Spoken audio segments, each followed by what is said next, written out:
Hello दोस्तों, कैसे आप सब लोग। मैं दीपक एक बार फिर से आप लोगों का स्वागत करता हूं अपने यूट्यूब चैनल सक्सेस अलार्म पर।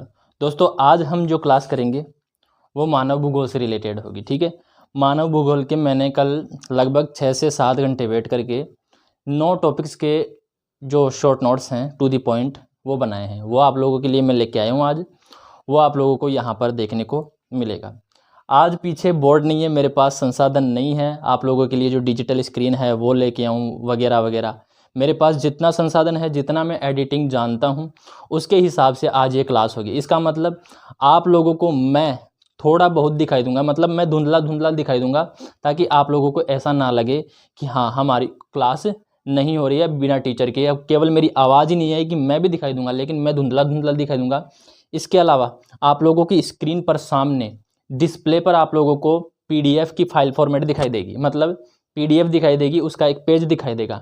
इस तरह आप लोगों के पास लगभग 28 पेज आएंगे। कितने पेज आएंगे? 28 पेज आएंगे। 28 से 29 के आसपास पेज आएंगे। वो आप लोगों को पढ़ना है, मैं समझाऊंगा यहाँ पर। इसके अलावा मेरे पास जो बुक रखी हुई है उसके अंदर जो एक्स्ट्रा फैक्ट्स हैं वो मैं आप लोगों को बताऊंगा। तो देखने के साथ साथ अपने कान भी खुले रखना और चीज़ों को समझना। जो भी कोई नई चीज़ मिले उसे नोट करना। जो पीडीएफ में मेंशन नहीं है वो चीज़ आपको नोट करने को मिलेगी, या आप लोग नोट उसे कर सकते हो। ठीक है, तो चलिए शुरू करते हैं बिना समय गवाते हुए।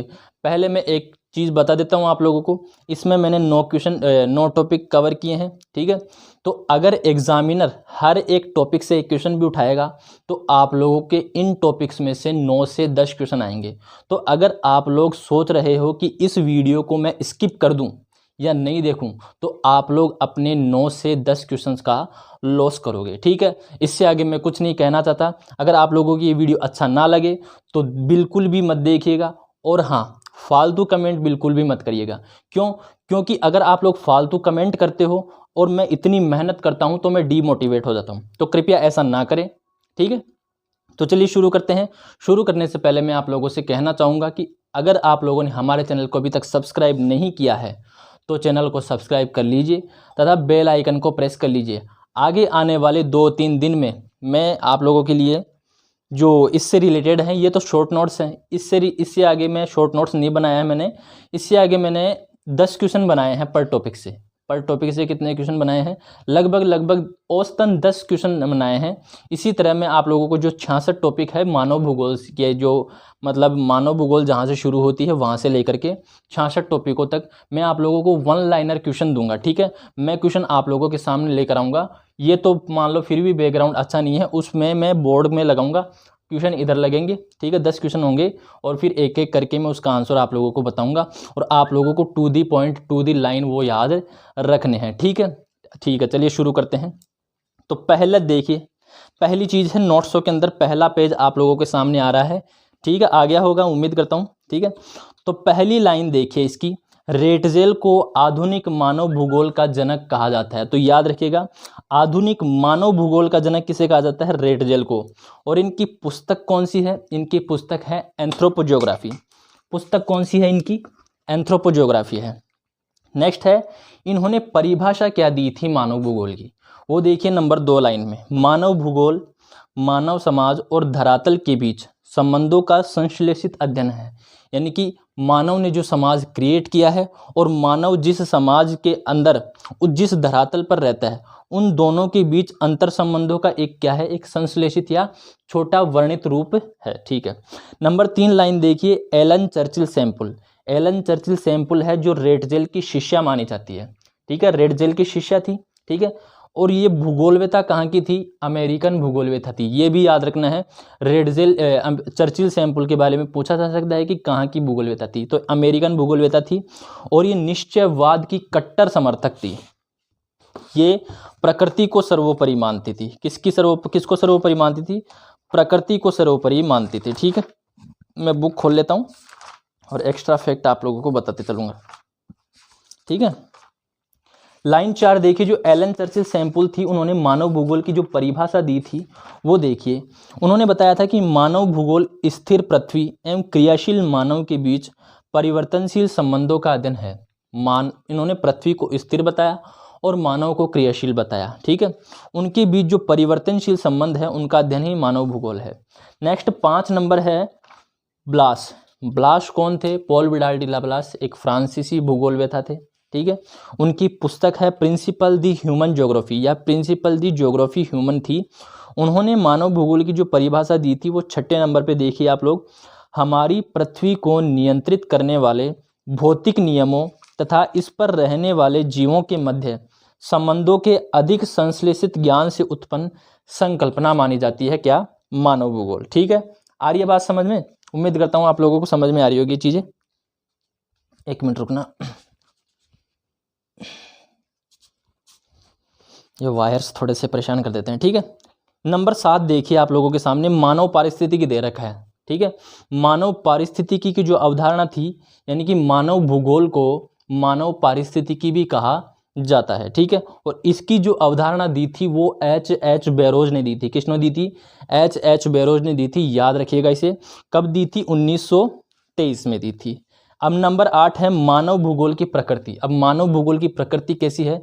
मानव भूगोल की प्रकृति बताई गई है गत्यात्मक, यानी कि मानव भूगोल की जो विकसित है, जो विकास है वो धीरे धीरे ज़्यादा हो रहा है। नई नई चीज़ें इसमें इन्वेंट हो रही हैं। जो अगर कोई चीज़ पहले गलत हो चुकी थी, गलत आइडियाज़ थे, उनको नकार दिया जा रहा है, उनकी जगह नए विचार स्थापित किए जा रहे हैं। तो इसकी प्रकृति कैसी होगी? गत्यात्मक होगी। नंबर 9 लाइन देखिए कि ऐसी परिस्थिति जिसमें मानव के समस्त क्रियाकलाप पर्यावरण की शक्तियों द्वारा नियंत्रित होते हैं, पर्यावरणीय निश्चयवाद कहलाता है। अर्थात मेरी बातों को सुनिएगा, पर्यावरणीय निश्चयवाद क्या होता है? जिसमें प्रकृति को सर्वोपरि माना जाता है, सर्वशक्तिमान प्रकृति होती है। मनुष्य का रहन सहन, बोलचाल, उसके वस्त्र, उसकी संस्कृति, सब कौन डिसाइड करेगा? प्रकृति डिसाइड करेगी। ठीक है, ये बताया गया है पर्यावरणीय निश्चयवाद में। ठीक है, 10वीं लाइन देखिए, ऐसी परिस्थितियां जिसमें मानव विकास की संभावनाएं परिलक्षित होती है। ठीक है, मानव विकास की जो संभावनाएं होती है, जब वो परिलक्षित होती है तो उसे किस नाम से जाना जाता है? संभववाद के नाम से जाना जाता है। इसका मतलब मानव प्रकृति द्वारा जो भी अवसर दिए जाते हैं उनका लाभ उठाता है। ठीक है, आ रही है बात समझ में? और अपनी छाप प्रकृति पर छोड़ देता है कि हाँ भाई, आपने प्रकृति, आपने मुझे ये अवसर दिया और मैंने आप में ये परिवर्तन कर दिया, या आपके इस मौके का इस तरह से फायदा उठाया है। ठीक है, आ रही है बात समझ में? तो उसे ही क्या बोलते हैं? संभववाद बोलते हैं। वैज्ञानिक निश्चयवाद। अब बात आती है नंबर 11 देखिए, वैज्ञानिक निश्चयवाद की बात आती है। वैज्ञानिक निश्चयवाद का मतलब होता है नव निश्चयवादी, मतलब संभववाद और पर्यावरणीय निश्चयवाद का सम्मिलित रूप क्या माना जाता है? नव निश्चयवाद माना जाता है। इसका मतलब इन्होंने किसकी संज्ञा दी थी? नव निश्चयवाद किसने दिया था? ये दिया था ग्रिफिथ टेलर ने। किसने दिया था? ग्रिफिथ टेलर ने। ग्रिफिथ टेलर ने कहा था कि पहले देखिए, रुकिए और फिर आगे जाइए। अर्थात इन्होंने प्रकृति को किसके रूप में प्रदर्शित किया? ट्रैफिक पुलिस के रूप में प्रदर्शित किया। किसके रूप में प्रदर्शित किया? ट्रैफिक पुलिस के रूप में प्रदर्शित किया। तो आप लोग कह सकते हैं, आप लोगों को क्वेश्चन पूछा भी जा सकता है कि ट्रैफिक पुलिस की अवधारणा किससे जुड़ी हुई है? तो किससे जुड़ी है? ग्रिफिथ टेलर से जुड़ी हुई है। ये पीडीएफ में मेंशन नहीं है, आप लोग समझ लेना, इसे ध्यान से सुन लेना। ठीक है, 12वीं लाइन है मानव भूगोल के विभिन्न क्षेत्र। अब मानव भूगोल के क्षेत्र कौन कौन से हैं? फिजिकल ज्योग्राफी, जो भौतिक भूगोल है, उसके क्षेत्र तो आप लोगों को पता है। ठीक है, जैसे मृदा विज्ञान हुआ, जो भूआकृति विज्ञान हुआ, इस प्रकार से विज्ञान है, इस प्रकार से भूगोल है। माफ कीजिएगा। मानव भूगोल के क्षेत्र कौन कौन से हैं? जैसे सांस्कृतिक भूगोल हो गया। ठीक है, इसके अलावा आर्थिक भूगोल हो गया, जनसंख्या भूगोल हो गया, ऐतिहासिक भूगोल हो गया, राजनीतिक भूगोल है, नगरीय भूगोल है और आवास भूगोल है। ये सभी क्या है? मानव भूगोल के क्षेत्र हैं, या मानव भूगोल के विभिन्न क्षेत्र माने जाते हैं या उप क्षेत्र माने जा सकते हैं। ठीक है, आ रही है बात समझ में? अब ऐसा तो है नहीं कि आप लोगों को इन सब के बारे में पता नहीं है। अगर आप लोगों को इन सब के बारे में पता नहीं है तो आप लोगों की जो तैयारी है वो बिल्कुल भी निचले स्तर की है, इसका मतलब। ठीक है, आ रही है बात समझ में? सांस्कृतिक भूगोल, आर्थिक भूगोल, सब लोगों को पता है कि सांस्कृतिक भूगोल में संस्कृति का अध्ययन किया जाता है, आर्थिक भूगोल में अर्थव्यवस्था का अध्ययन किया जाता है, जनसंख्या में जो पॉपुलेशन है, डेमोग्राफी है, उसका अध्ययन किया जाता है। ऐतिहासिक भूगोल में किया जाता है कि जो भूगोल में पिछले वर्षों में कितने इन्वेंशन हुए, कितने इन्वेंशनों को नकार दिया गया, किस प्रकार से भूगोल का विकास हुआ। ठीक है। राजनीतिक भूगोल में जो राज्यों की सीमाएँ संबंधित है, किस प्रकार से मनुष्य जो राजनीति है वो मनुष्य जो राज्य की सीमाओं से, राज्य के जो प्राकृतिक क्षेत्र हैं, नदियां हैं, पहाड़ हैं, उनसे किस प्रकार प्रभावित होती है। नगरीय भूगोल कैसे है कि नगरों का बसावट कैसा होता है, नगरों में कौन कौन सी समस्याएं होती हैं, नगर में कौन कौन से अवसर देते हैं। इसके अलावा आवास भूगोल हो गया। आवास भूगोल मतलब जिसमें अपन रहते हैं, किस प्रकार के वातावरण में हम रह सकते हैं, ठंडे में ज़्यादा रह सकते हैं, गर्म में रह सकते हैं, या कौन से में नहीं रह सकते। ठीक है। अब मानव भूगोल के सिद्धांत है। मानव भूगोल के 3 सिद्धांत है। पहला सिद्धांत है पार्थिव एकता का सिद्धांत। कौन सा सिद्धांत है? पार्थिव एकता का सिद्धांत। और ये दिया था, आप लोगों को पता होना चाहिए, ब्लाश ने दिया था। किसने दिया था? ब्लाश ने दिया था। Union terrestrial unity. कौन सा? टेरेस्ट्रियल। जो इंग्लिश वाले स्टूडेंट्स हैं वो समझ लीजिए, टेरेस्ट्रियल यूनिटी किसने दिया था? पॉल विडाल डी लाब्लाश ने दिया था। इसके अलावा इसके अन्य समर्थक है हम्बोल्ट, जीन ब्रुन्स, एल्सवर्थ, हंटिंगटन। ठीक है। दूसरा सिद्धांत था क्रियाशीलता का सिद्धांत। देखिए ये क्वेश्चन मैं आप लोगों को करवा चुका हूं पहले। ठीक है। तो क्रियाशीलता का सिद्धांत किसने दिया था? जीन ब्रुन्स ने दिया था। किसने दिया था? जीन ब्रुन्स ने दिया था। इसके अलावा जो लास्ट है 3रे नंबर का, वो है वातावरण समायोजन या अनुकूलन का सिद्धांत। ठीक है। आ रही है बात समझ में? प्रिंसिपल ऑफ एक्टिविटी किसने दी थी? जीन ब्रुन्स ने दी थी। ठीक है। ये तो हो गया आप लोगों का जो पहला चैप्टर था, मानव भूगोल की परिभाषा, इसकी प्रकृति, इसका विषय क्षेत्र एवं इसका महत्व। ठीक है। आ रही है बात समझ में? तो मानव भूगोल की प्रकृति कैसी है? मानव भूगोल की प्रकृति है निश्चयवादी, नवनिश्चयवादी या संभववादी, आप लोग कह सकते हैं। ठीक है। इस बात को समझना, इसलिए आप लोगों को पता होना चाहिए कि मानव भूगोल की प्रकृति गत्यात्मक है। ठीक है। जैसे प्रकृति का मानव पर नियंत्रणकारी रूप, जैसे कंट्रोलिंग जो है वो है। इसके अलावा प्रभावकारी इन्फ्लुएंस, प्रकृति किस प्रकार से प्रभावित करती है। रिस्पॉन्स, मानव का प्रकृति को प्रत्युत्तर, मानव जिस प्रकार से प्रकृति में बदलाव कर रहा है, मानव उसी रूप में या उससे किसी अलग रूप में मनुष्य को किस प्रकार प्रति उत्तर दे रही है। जैसे मानव जंगलों को काट रहा है तो प्रकृति क्या कर रही है? उसे प्रति उत्तर दे रही है, रिस्पॉन्स दे रही है कि हम क्या करेंगे, मैं प्रकृति हूँ तो मैं क्या करूँगी, जैसे जैसे तुम लोग जंगलों को काटोगे मैं वैसे वैसे ही ऑक्सीजन का लेवल वो कम कर दूंगी, या फिर हो सकता है जो CO2 का लेवल है वो ज़्यादा बढ़ा दूंगी। तो प्रकृति क्या होती है? अपने आप में रिस्पॉन्स भी करती है। ठीक है। और प्रकृति का समन्वय, ये प्रकृति के क्षेत्र हो गए। ठीक है। मानव भूगोल की प्रकृति है। अरे बात समझ में? नेक्स्ट पढ़ेंगे हम विश्व की जनजातियाँ। अब आप लोगों के सामने जो पेज आएगा वो 2रे नंबर का पेज आएगा। वो 2रा नंबर का जो पार्ट है अपना, ठीक है, 33 नंबर का जो टॉपिक है, ठीक है, वो देख लेना आप लोग। ठीक है। उसमें है विश्व की जनजातियां हैं। विश्व की जनजातियों में कौन कौन सी जनजातियां हैं? एस्किमो है, अपन एस्किमो पढ़ेंगे। इसके अलावा बुशमैन पढ़ेंगे। इसके अलावा गोंड पढ़ेंगे। इसके अलावा भील पढ़ेंगे।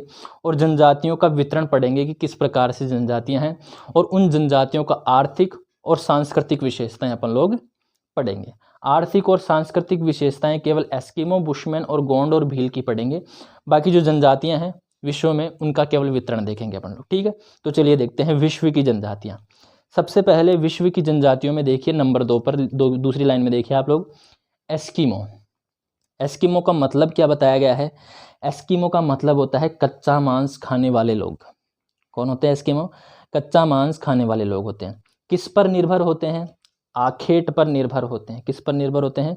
आखेट पर निर्भर होते हैं। और इनका जो निवास क्षेत्र है वो कहाँ पर मिलता है आप लोगों को? वो मिलता है ध्रुवों से सटे हुए ग्रीनलैंड के विशाल द्वीप से लेकर पश्चिम में अलास्का और बेरिंग जलडमरू मध्य के उस पार साइबेरिया की उत्तरी पूर्वी तक छोर तक फैले हुए हैं। ठीक है। कहाँ तक फैले हुए हैं? साइबेरिया तक फैले हुए हैं। यहाँ पर जलडमरू मध्य तक ही लिखा हुआ है, लेकिन ये साइबेरिया में भी मिलते हैं। ठीक है। ये क्या करते हैं? आखेट पर निर्भर होते हैं। आखेट क्या होता है? शिकार होता है। और ये शिकार जिस हथियार से करते हैं, 3री लाइन में देखिएगा, शिकार करने का यंत्र क्या कहलाता है? हार्पून कहलाता है। क्या कहलाता है? हार्पून कहलाता है। नंबर 4 देखिए, 2 प्रकार की ये शिकार पद्धति अपनाते हैं। कितने प्रकार की? 2 प्रकार की, जिसमें एक तो की जाती है एक छिद्र से और एक की जाती है दो छिद्र से। इसका मतलब एक छिद्र वाली तो क्या करती है, जब एक छिद्र में तो क्या होता है, जब सील मछली या व्हेल मछली कोई भी जो है वो जब शिकार करने आती है, श्वास लेने आती है, तब उसका शिकार किया जाता है। तो उस प्रक्रिया को क्या बोलते हैं, माउपोक बोलते हैं। कौन सी प्रक्रिया बोलते हैं, माउपोक। एक छिद्र वाली जो शिकार पद्धति है उसे माउपोक बोलते हैं, और दो छिद्र वाली जो शिकार पद्धति है उसे इतवार पोक बोलते हैं। क्या बोलते हैं, इतवार पोक बोलते हैं। आप लोगों के सामने लिखा हुआ तीसरी लाइन में, चौथी लाइन में लिखा हुआ है। पांचवी लाइन देखिए, बसंतकालीन आखेट को क्या कहते हैं, उत्तक कहते हैं। ये जो बसंत काल में जो आखेट करते हैं उसे उत्तक कहते हैं। क्या कहते हैं, उत्तक कहते हैं। याद कर लेना इस चीज़ को। इसके अलावा नंबर 6 देखिए, चमड़े से बनी नाव को कयाक कहते हैं। जब ग्रीष्म काल आता है तो ये नाव का उपयोग भी करते हैं, और जिस नाव में जाते हैं वो चमड़े से बनी होती है, ठीक है। और चमड़ा किसका होता है, वही व्हेल मछली, शील मछली का, या फिर आप लोग कह सकते हैं ध्रुवीय भालुओं की जो चमड़े हैं उससे बनते हैं। और उस चमड़े से बनी नाव को क्या बोलते हैं, कयाक कहते हैं। क्या कहते हैं, कयाक, ठीक है। नेक्स्ट है नंबर 7 देखिए, ग्रीष्मकालीन आवास को ट्यूपिक कहते हैं, जो चमड़े से बना होता है। ग्रीष्म काल में जिस आवास में रहते हैं उस आवास का निर्माण चमड़े के द्वारा किया जाता है, और उसे कहते हैं ट्यूपिक, माफ कीजिएगा, उसे कहते हैं ट्यूपिक, ठीक है। शीतकालीन आवास को इग्नू कहते हैं, जो बर्फ का एक गुंबज नुमा जो है वो बनता है, और एक छोटा सा गेट होता है, उसके अंदर जो लेट करके वो अंदर जाते हैं, ठीक है। और अंदर जो गर्म खाले हैं वो लगी रहती है, ठीक है। आ रही है बात समझ में। तो याद रखिएगा, शीतकाल का जो आवास होता है वो इग्नू होता है, और ग्रीष्मकाल का जो आवास होता है वो कौन सा होता है, ट्यूपिक होता है, ठीक है। आ रही है बात समझ में। माफ कीजिएगा दोस्तों, वो कॉल आ गया था, ठीक है। तो अपन लोगों ने कहाँ तक पढ़ लिया था, अपन लोगों ने 8वें पॉइंट तक पढ़ लिया था। 9वां पॉइंट देखिए, पुरुष आधुनिक ऊनी जर्सी से मिलता जुलता एक बाहादार वस्त्र पहनते हैं। अब आप लोगों को क्वेश्चन पूछ सकता है कि जो एस्किमोज हैं उनके द्वारा जो ऊनी वस्त्र पहना जाता है उसे क्या बोलते हैं, उसे बोलते हैं तिमियाक। उसे क्या बोलते हैं, तिमियाक बोलते हैं। याद रखिएगा, ऊनी वस्त्र जो पहनते हैं बाहादार उसे बोलते हैं तिमियाक। अब इस तिमियाक के ऊपर एक कपड़ा और पहनते हैं वो, ठीक है। तो नंबर 10 देखिए, तिमियाक के ऊपर पहने जाने वाले कपड़े को अनुहाक कहते हैं। क्या कहते हैं, अनुहाक कहते हैं, ठीक है, ठीक है। इसके अलावा नंबर 11 देखिए, गाड़ी स्लेज होती है। ये जिस गाड़ी पर चलते हैं वो गाड़ी क्या होती है, स्लेज गाड़ी होती है। शीत ऋतु में जब बर्फ यात्रा करने हेतु तथा ग्रीष्म ऋतु में चिकने दलदली टुंड्रा क्षेत्र में प्रयोग करने के लिए एस्किमो स्लेज गाड़ी तथा कुत्तों के दल का प्रयोग करते हैं। इस जो स्लेज गाड़ी होती है उसे कौन खींचता है, उसे कुत्ते खींचते हैं। आ रही है बात समझ में। और ये जो स्लेज होती है वो व्हेल मछली की हड्डियों या फिर लकड़ियों की बनी हो सकती है, ठीक है। जो व्हेल मछली की हड्डियां हैं या फिर लकड़ी की बनी हो सकती है। आ रही है बात समझ में, ठीक है। नंबर 12 देखिए, एस्किमो पितृवंशीय समाज है। एस्किमो का समाज कैसा होता है, पितृवंशीय समाज होता है। और जो सबसे अधिक आयु का इसमें पुरुष होता है उस पुरुष को, वृद्ध पुरुष को सबसे ज़्यादा सम्मान दिया जाता है, ठीक है। अपना जो भी झुंड है इनका, उसमें जो भी सबसे बड़ा होगा, सबसे बड़ा जो भी होगा उसे विशेष सम्मान दिया जाएगा, ठीक है। और जितना भी जो शिकार करते हैं, मेरी बातों को सुनिएगा, जितना भी जो शिकार करते हैं, जितना भी जो हंटिंग है वो करते हैं वो लोग, वो सब ला करके उसे सौंप देते हैं, ठीक है, सुपुर्द कर देते हैं। आ रही है बात समझ में, कौन से वृद्ध को, वृद्ध पुरुष को जो सबसे बड़ा होता है, ठीक है। आ रही है बात समझ में, ठीक है। ये जो क्या होता है, इस जो वातावरण होता है, एस्किमो को जब वातावरण होता है, जो बर्फीले जो क्षेत्र होते हैं उनमें वातावरण में ये आसानी से जो है वो समायोजन कर जाते हैं। जो बर्फ होती है उस बर्फ के जो चमक पड़ती है, जो उसका फ्लैश पड़ता है, उससे बचने के ये लोग आंखों पर कुछ कवच का उपयोग भी करते हैं, ठीक है। तो ये तो हो गया एस्किमो। टू दी पॉइंट चीज़ें थी, मैंने आप लोगों को बता दी एस्किमो के बारे में। ये जो 12 लाइनें हैं एस्किमो के बारे में, ये जो 11 लाइनें हैं, पहला तो विश्व की जनजातीय पॉइंट है। ये जो 11 लाइनें हैं वो आप लोगों को बिल्कुल टू दी पॉइंट याद रखनी है, यहाँ से क्वेश्चन बन सकता है, ठीक है। नेक्स्ट है बुशमैन, बुशमैन जनजाति। बुशमैन जनजाति जो है वो कहाँ पर पाई जाती है? सबसे पहले देखिए बुशमैन का अन्य नाम, बुशमैन का जो अन्य नाम है वो है सान है। क्या है? सान है। और ये पाई कहाँ पर जाती है, निवास कहाँ पर करती है? कालाहारी मरुस्थल में करती है। कहाँ पर करती है? कालाहारी मरुस्थल में करती है या उसके आसपास के क्षेत्रों में करती है। कालाहारी मरुस्थल नंबर 2 देखिएगा इस बुशमैन वाली में, कालाहारी मरुस्थल की उत्पत्ति बेचवाना लैंड से हुई है। कौन से लैंड से हुई है? बेचवाना लैंड से हुई थी, जिसे साल्ट पेंस कहते हैं। क्या कहते हैं? साल्ट पेंस कहते हैं। ठीक है।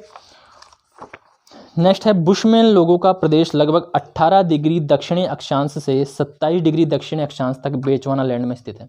कहाँ से कहाँ तक है? 18 डिग्री दक्षिणी अक्षांश से, ध्यान से सुनना, दक्षिणी अक्षांश से 27 डिग्री दक्षिणी अक्षांश, मतलब इनका जो अक्षांश है, अक्षांश या विस्तार जो है बुशमैन जनजाति का वो कितना है? 9 डिग्री के आसपास है। ठीक है, 9 डिग्री का विस्तार है। ठीक है, अक्षांश तक बेचवाना लैंड में स्थित है। आ रही है बात समझ में? नेक्स्ट है इसमें नंबर 4, इनकी शारीरिक संरचना कैसी होती है? शारीरिक संरचना जो होती है वो निग्रिटो के समान होती है। निग्रिटो आप लोगों को पता होना चाहिए। ठीक है, विश्व में प्रजातियों को, ह्यूमन प्रजातियों को, ह्यूमन रेसेस को 3 भागों में बांटा है, कॉकेसाइड, निग्रिटो और मंगोलाइड। और ये किससे मिलते जुलते हैं? निग्रिटो से मिलते हैं। इसका मतलब इनका जो कद होगा वो छोटा होगा, जबड़े क्या होंगे? बाहर निकले होंगे, होठ मोटे होंगे। ठीक है, ठीक है। अब देखिए नंबर 5 देखिए लाइन में, ये जो आखेट हैं वो कहाँ पर करते हैं? कालाहारी मरुस्थल में करते हैं। एक बात और याद रख लेना कि लाइन नंबर 6 देखना, इनका कोई स्थायी निवास नहीं होता है। इनका कोई भी स्थायी निवास नहीं होता है। ये शिकार की तलाश में घूमते फिरते रहते हैं। ठीक है, ये इनके काफिले कई परिवार रहते हैं, इनके काफिले में कई परिवार रहते हैं। ठीक है, प्रत्येक की अपनी झोपड़ी रहती है तथा केवल शुष्क ऋतु में ये परिवार किसी जल स्रोतों के पास जमा होते हैं। ठीक है, जब शुष्क ऋतु पड़ती है तो ये परिवार क्या करते हैं? कोई भी जल स्रोत होगा उसके पास जाकर के डेरा डाल लेंगे। शीत ऋतु में क्या होगा? 7 नंबर की लाइन देखिए। ठीक है, मेरी बातों को भी सुनते जाइएगा, एक्स्ट्रा फैक्ट्स मैं बता रहा हूँ। ठीक है, 7वीं लाइन देखिए, सर्दियों में ठंड से बचने के लिए बुशमैन गुफाओं तथा कंदराओं में निवास करते हैं। किस में निवास करते हैं? कंदराओं में। शुष्क ऋतु होती है जब किसी जल स्रोत के पास जमा होते हैं। ठीक है, इनकी सबकी अलग झोंपड़ियाँ रहती है। ठीक है, ये जो हैं वो 4-5 फुट ऊंचे खंभों पर तैयार किए जाते हैं। इनके जो झोंपड़े होते हैं वो 4 से 5 फुट ऊंचे खंभों पर तैयार किए जाते हैं। ठीक है, झोंपड़े की जो दीवार होती है वो घास की बनाई जाती है। झोंपड़े की जो दीवार होती है वो घास की बनाई जाती है। ठीक है, और सर्दियों में कहाँ रहते हैं? सर्दियों में गुफाओं और कंदराओं पर रहते हैं। और जो फर्श होता है, फर्श पर घास के गद्दे बनाए जाते हैं। ठीक है, और जो इनके जो झोंपड़ा होता है उसका जो दरवाजा होता है उसे सुरक्षा की दृष्टि से छोटा रखा जाता है। ठीक है ठीक है। नंबर 8 देखिए, पुरुष एक तिकोनी लंगोटी पहनता है जो पीछे की ओर नुकीली होती है। ठीक है, स्त्रियों के वस्त्र का सबसे प्रधान भाग चोंगा होता है। ठीक है, स्त्रियों का जो वस्त्र होता है उसका प्रधान भाग क्या होता है? चोंगा होता है, जिसे क्या कहा जाता है? कैरोस कहा जाता है। याद रखिएगा, क्वेश्चन पूछ सकता है कि बुशमैन जनजाति की स्त्रियों द्वारा पहने जाने वाला चोंगा क्या कहलाता है? क्या कहलाता है? कैरोस कहलाता है। ठीक है, अगर ये क्लास आप लोग स्किप करते हो तो मेरी कोई गारंटी नहीं है कि आप लोगों के जो 10-11 क्वेश्चन हैं वो सही हो जाएंगे। क्यों? क्योंकि इसमें मैंने कई चीज़ें कवर की हैं, टू दी पॉइंट कवर की है। ऐसा नहीं है पूरी किताब को उठा करके इसमें डाल दिया ना। ठीक है, नंबर 9 है, क्वेश्चन इसमें से जरूर आएंगे, क्वेश्चंस इसमें से जरूर आएंगे, आप लोग याद रखिएगा इस चीज़ को। ठीक है, लास्ट टाइम में है, ये बूस्टर डोज हो सकता है आप लोगों के लिए। अगर आप लोगों ने मानव भूगोल की तैयारी भी नहीं की है तो ये जो 2-3 क्लासें आने वाली है आगे की, ये आप लोगों के लिए बूस्टर डोज हो सकती है। ठीक है, नंबर 9 है कि ये लोग देवी देवताओं तथा भूत प्रेतों में विश्वास ज़्यादा रखते हैं। ठीक है, ईश्वर, स्वर्ग, नरक के संबंध में इनके विचार अस्पष्ट हैं। ये ज़्यादा बता नहीं सकते कि ईश्वर होता है या नहीं होता है, या फिर जो स्वर्ग है, नरक है, वो किस प्रकार से है। ठीक है, ये केवल जानते हैं कि हाँ भाई देवी देवता होते हैं और भूत प्रेत होते हैं। ठीक है, ये तो हो गया। ठीक है, अब नेक्स्ट देखते हैं, बुशमैन जनजाति के बारे में हो गया। अब नेक्स्ट देखते हैं गोंड जनजाति के बारे में। कौन सी जनजाति के बारे में? गोंड जनजाति के बारे में है। दोस्तों अभी तक सब्सक्राइब नहीं किया है तो चैनल को सब्सक्राइब कर लीजिएगा, ठीक है। गोंड जनजाति है, पाई कहाँ पर जाती है ये देखिए। इसमें पहले पाई कहाँ पर जाती है? ये पाई जाती है, जो भौगोलिक दृष्टि से है वो पाई जाती है मध्य प्रदेश, छत्तीसगढ़ तथा आंध्र प्रदेश के पठारी भाग में, ठीक है। यहाँ पर जो है वो मिलती है, एक सावरा वर्ग मिलता है। ये गोंड जो जनजाति है इनके कई वर्ग हैं, ये अलग अलग वर्ग होते हैं और अलग अलग वर्ग इनके अलग अलग कार्यों में संलग्न होते हैं। तो आंध्र प्रदेश के पठारी भाग में कौन सा वर्ग रहता है? सावरा तथा कुरुख वर्ग रहता है और केवट वर्ग के गोंड रहते हैं। आ रही है बात समझ में? छत्तीसगढ़ का विशेषकर कौन सा स्थान? बस्तर का पठार में इनके मुख्य वर्ग कौन से हैं? मारिया, परजा, भटरा, हबला और ढोकर रहते हैं, ठीक है। ये कहाँ पर रहते हैं याद रखिएगा? छत्तीसगढ़ के बस्तर के पठार में। शरीर पर ये लोग क्या करवाते हैं? गोदन करवाते हैं। इन लोगों की जो स्त्रियां होती है वो शरीर के काफ़ी भाग में गोदन करवाती है।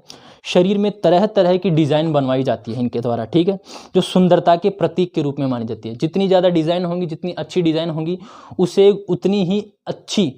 उतना ही अच्छा या उतना ही सुंदर माना जाएगा, ठीक है। चांद तारों से स्त्री पुरुषों के चित्र बनवाकर शरीर पर सजाए जाते हैं। चांद तारों के और स्त्री पुरुषों के जो चित्र हैं वो शरीर पर सजाए जाते हैं, ठीक है। आ रही है बात समझ में? इसके अलावा है नेक्स्ट देखिए, इसमें नंबर 4 है सूती वस्त्र पहनते हैं। ये वस्त्र किस प्रकार के पहनते हैं? सूती वस्त्र पहनते हैं। आ रही है बात समझ में? पास में किसी कस्बे से सूत और सूती कपड़ा खरीद लाते हैं और सूत के वस्त्र अपने गांव में तैयार करते हैं, ठीक है। नेक्स्ट है इसमें नंबर 5, कृषि कार्यों के लिए उपकरण स्वयं तैयार करते हैं। कृषि कार्यों के जो उपकरण है वो स्वयं तैयार करते हैं। इनके गांव में एक लोहार होता है, ठीक है, और उस लोहार को जो इस कार्य को संपन्न करता है, ठीक है। इनके औजार बहुत साधारण किस्म के होते हैं। स्थानीय लोहार कृषि के लिए फसल निराई के लिए खुरपे, फसल काटने के लिए दांतलियां और हांसे, कृषि कार्य के लिए हल, लकड़ी काटने के लिए कुल्हाड़ी और आखेट करने के लिए तीर बनाता है, ठीक है। लकड़ी का सामान भी ये लोग स्वयं भी बना लेते हैं, ठीक है। नेक्स्ट है नंबर 6 देखिए, इनका जो समाज होता है वो पितृ प्रधान होता है। किस प्रकार का होता है? पितृ प्रधान होता है। पिता की मृत्यु के बाद उसकी संपूर्ण अचल संपत्ति उसके पुत्रों में बांट दी जाती है। अर्थात नंबर 7 देखिए, पुत्री को संपत्ति में हिस्सा नहीं दिया जाता। पुत्री को संपत्ति में हिस्सा नहीं दिया जाता, ठीक है। इनमें जो एक विवाह पद्धति है, नंबर 8 देखिए, पेठू विवाह पद्धति। आप लोग कमेंट करके बताइए पेठू विवाह पद्धति में होता क्या है। वैसे इसमें लिखा हुआ है, इसमें क्या होता है? इसमें लड़की के पिता के घर, जो लड़का होता है वो लड़की का जो पिता होता है उसके घर 2 से लेकर के 5 वर्ष तक कामकाज करता है, ठीक है। और इसी पद्धति को कहते हैं विवाह पद्धति, ठीक है। क्या इसे ही कहते हैं? कमेंट करके बताइएगा आप लोग, क्या इसे ही कहते हैं क्या, ठीक है। नेक्स्ट है नंबर 9 देखिए, परिवार की इकाई को भाई बंध के नाम से जाना जाता है। परिवार की जो इकाई होती है इनकी, उन्हें किस नाम से जाना जाता है? भाई बंध के नाम से जाना जाता है। पिता या परिवार के सबसे बुजुर्ग मुखिया के रूप में जाना जाता है, ठीक है। स्त्रियां जो होती है वो मुखिया के अधिकार से वंचित रहती है। इनमें जो मुखिया होती है वो स्त्रियां नहीं होती, वो केवल पुरुष होते हैं, ठीक है। नेक्स्ट है 10 नंबर देखिए, मुख्य व्यवसाय क्या है इनका? मुख्य व्यवसाय जो है वो झूम कृषि है तथा आखेट है। कौन सी कृषि की जाती है? झूम कृषि की जाती है व आखेट किया जाता है। आप लोग मुझे कमेंट करके बताइएगा कि जो शिफ्टिंग कल्टीवेशन है, स्थानांतरणशील जो कृषि है, उसे आंध्र प्रदेश में किस नाम से जाना जाता है? मध्य प्रदेश में किस नाम से जाना जाता है? राजस्थान में किस नाम से जाना जाता है? इसके अलावा उड़ीसा में किस नाम से जाना जाता है? आप लोग मुझे कमेंट करके बताइएगा। इसके अलावा हिमालय प्रदेश में किस नाम से जाना जाता है? और विशेषकर मणिपुर में किस नाम से जाना जाता है? उत्तर पूर्वी जो क्षेत्र हैं वहाँ पर तो झूम कृषि कही जाती है, लेकिन मणिपुर में एक विशेष नाम है इसका, वो आप लोग मुझे कमेंट करके बताएंगे, ठीक है।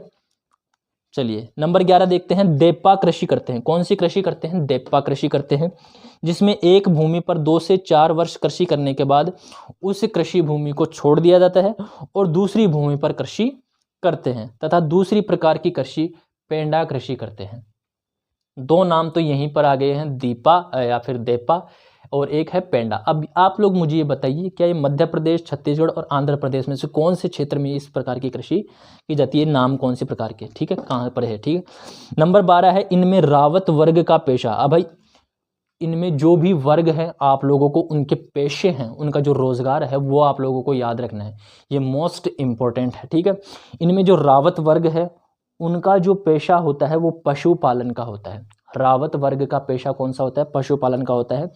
ये लोग क्या करते हैं, गाय बैल और आदि जो होते हैं उनको कृषकों किसानों को बेच देते हैं, ठीक है। नंबर 13 है, कुरुख वर्ग के मछुआरे मत्स्य पालन को स्थायी पेशा बना लिया है, ठीक है। कुरुख वर्ग के जो मछुआरे हैं वो क्या करते हैं? मत्स्य पालन करते हैं, ठीक है, कृषि नहीं करते। कुरुख कृषि नहीं करते हैं, याद रखिएगा। कुरुख, केवट, छियर वर्ग के गोंड मत्स्य पालन के द्वारा जीवन यापन करते हैं। अरसी वर्ग के लोग हाथ करघा से कपड़ा बनाते हैं, ठीक है। अरसी वर्ग के लोग क्या करते हैं? हाथ करघा से कपड़ा बनाते हैं। इसके अलावा जो नेक्स्ट है 15 नंबर में देखिए, कुदाल वर्ग के लोग टोकरियां बनाते हैं। कुदाल वर्ग के लोग क्या करते हैं? टोकरियां बनाते हैं। नंबर 16 देख लिए, पिछले कुछ वर्षों में यह लोग निर्माण उद्योग में श्रमिक का कार्य करने लग गए हैं। बहुत बड़ी संख्या में इस आदिम जनजाति के लोग कोयले, लोहा अयस्क, मैग्नीज आदि की खानों में कार्य करते हैं। यातायात के साधन विकसित होने से नगरों से इनका संपर्क भी हो गया है और वर्तमान में सुखी जीवन जी रहे हैं। आ रही है बात समझ में? IAS IPS वगैरह बन रहे हैं, ठीक है। वर्तमान में आप लोगों ने देखा होगा एक इंटरव्यू यूट्यूब पर, ठीक है, जो गोंड जनजाति से बिलोंग करते थे, ठीक है। मैंने उनका इंटरव्यू देखा था, वो उस इंटरव्यू में ज़्यादा हंस रहे थे। सर ने लास्ट में बताया भी था कि इतना हंसना नहीं है, क्योंकि जब अपन इंटरव्यू में ज़्यादा हंसते हैं तो सामने वाला उसे बुरा मान जाता है, कांटे की तरह चुभता है कि अपनी हर बात पे ये हंस रहे हैं, मतलब अपन फनी लग रहे हैं क्या, ठीक है। देखिएगा आप लोग, अच्छा वीडियो है, अच्छा इंटरव्यू है, ठीक है, दृष्टि IAS का, ठीक है। नेक्स्ट देखते हैं भील जनजाति। गोंड जनजाति हो चुकी है, भील जनजाति देखिए, ठीक है। निवास क्षेत्र देखिए भील जनजाति का।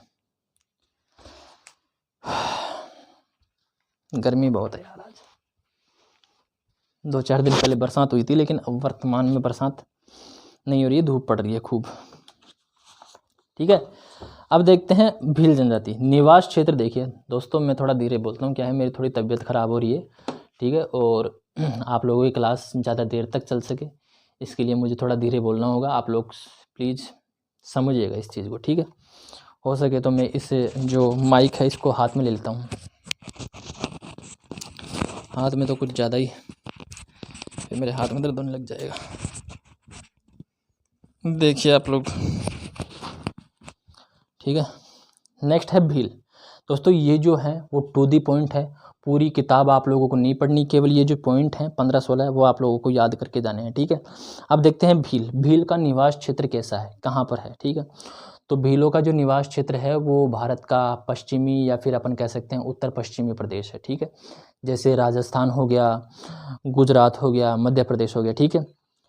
धनुष बाण द्वारा शिकार करके अपना भोजन एकत्रित करते हैं। नंबर 2 लाइन देखिएगा, धनुष बाण द्वारा शिकार करके अपना भोजन एकत्रित करते हैं। और भील, ये तो हो गया, ठीक है। इसके आगे देखिए, भील शब्द का जो अर्थ है वो तमिल भाषा में बिल्लवर शब्द है। कौन सा शब्द है? बिल्लर शब्द है, और अपने यहाँ भील कहा जाता है। बिल्लवर शब्द का जो अर्थ होता है तमिल भाषा में वो होता है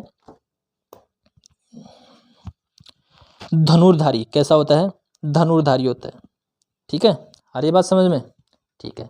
नंबर 3 देखिए, गुहा एक प्रजाति विशेषज्ञ थे, ठीक है, जिन्होंने भारत की प्रजातियों को अलग अलग भागों में बांटा था, ठीक है।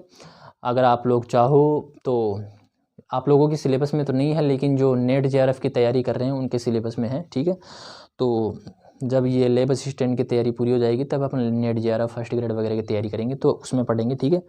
तो गुहा जो थे उन्होंने ये जो भील थे उसे प्रोटो ऑस्ट्रेलाइड से संबंधित माना था। कौन सी प्रजाति से संबंधित माना था? प्रोटो ऑस्ट्रेलाइड प्रजाति से संबंधित माना था, याद रखिएगा। नंबर 4 है, भील जनजाति के लोग भारत के मूल निवासी है, ठीक है। गुहा ने इन्हें क्या माना था?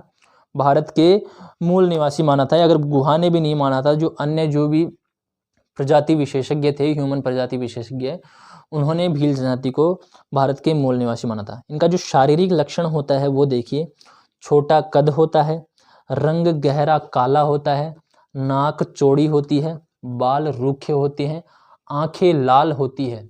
ये जो आंखों वाला जो विशेषता है, जो कैरेक्टरिस्टिक है इन लोगों का, वो आप लोगों को याद रखना है, क्योंकि ये आप लोगों को क्वेश्चन में पूछ सकता है। ठीक है, जहां पर भी आप लोगों को आंखें लाल दिखाई दे, मतलब भील जनजाति के लोगों की विशेषताएं पूछी जा रही है। ठीक है, जबड़ा थोड़ा बाहर निकला हुआ, हाथ पैरों की हड्डी मोटी होती है। हाथ पैरों की जो हड्डी होती है वो मोटी होती है। 2-3 चीजें हैं वो आप लोगों को याद रखनी है। गहरा काला रंग, आंखें लाल और हाथ पैरों की हड्डी मोटी, ये 3 विशेषताएं आप लोगों से खासकर पूछी जाती है। और ये कौन सी जनजाति से रिलेटेड है?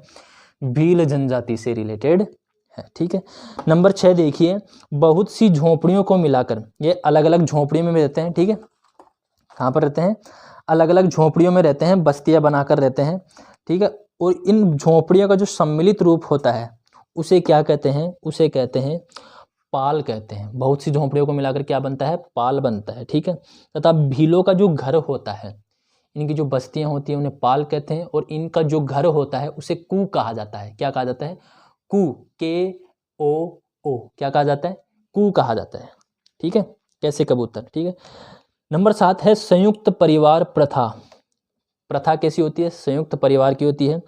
घर का जो मुखिया होता है वो पिता होता है। ठीक है, जितने भी संपत्ति से संबंधित जो भी अधिकार होते हैं वो पिता को होते हैं। ठीक है, शादी के बाद लड़का क्या होता है? परिवार से अलग रहता है, लेकिन जो भी डिसीजन लेना होता है वो लड़का नहीं लेता है, वो लेता कौन है?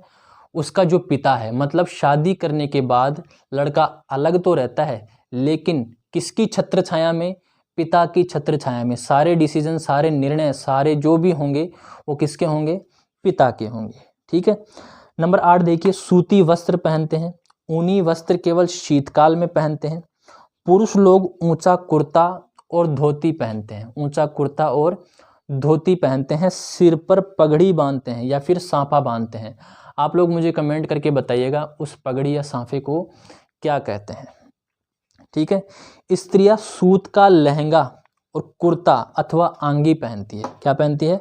लहंगा, कुर्ता अथवा आंगी पहनती है। ठीक है, जो अपने स्कर्ट टाइप होते हैं उस तरह से पहनते हैं। ठीक है, छोटे जो, ठीक है, छोटा लहंगा होता है, मतलब यहाँ तक घुटनों से नीचे की तरफ, और जो एडिया, ये जो टखने हैं अपने, उनसे ऊपर। ठीक है,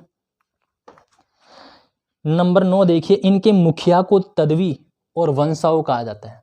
इनका जो मुखिया होता है, मैन होता है, उसे क्या कहा जाता है? तदवी कहा जाता है और वंशाओं कहा जाता है। याद रखना, ये चीज़ें पूछी जाती है एग्जाम में। फायरे फायरे भीलों का रण उद्घोष है। ठीक है, फायरे फायरे क्या है?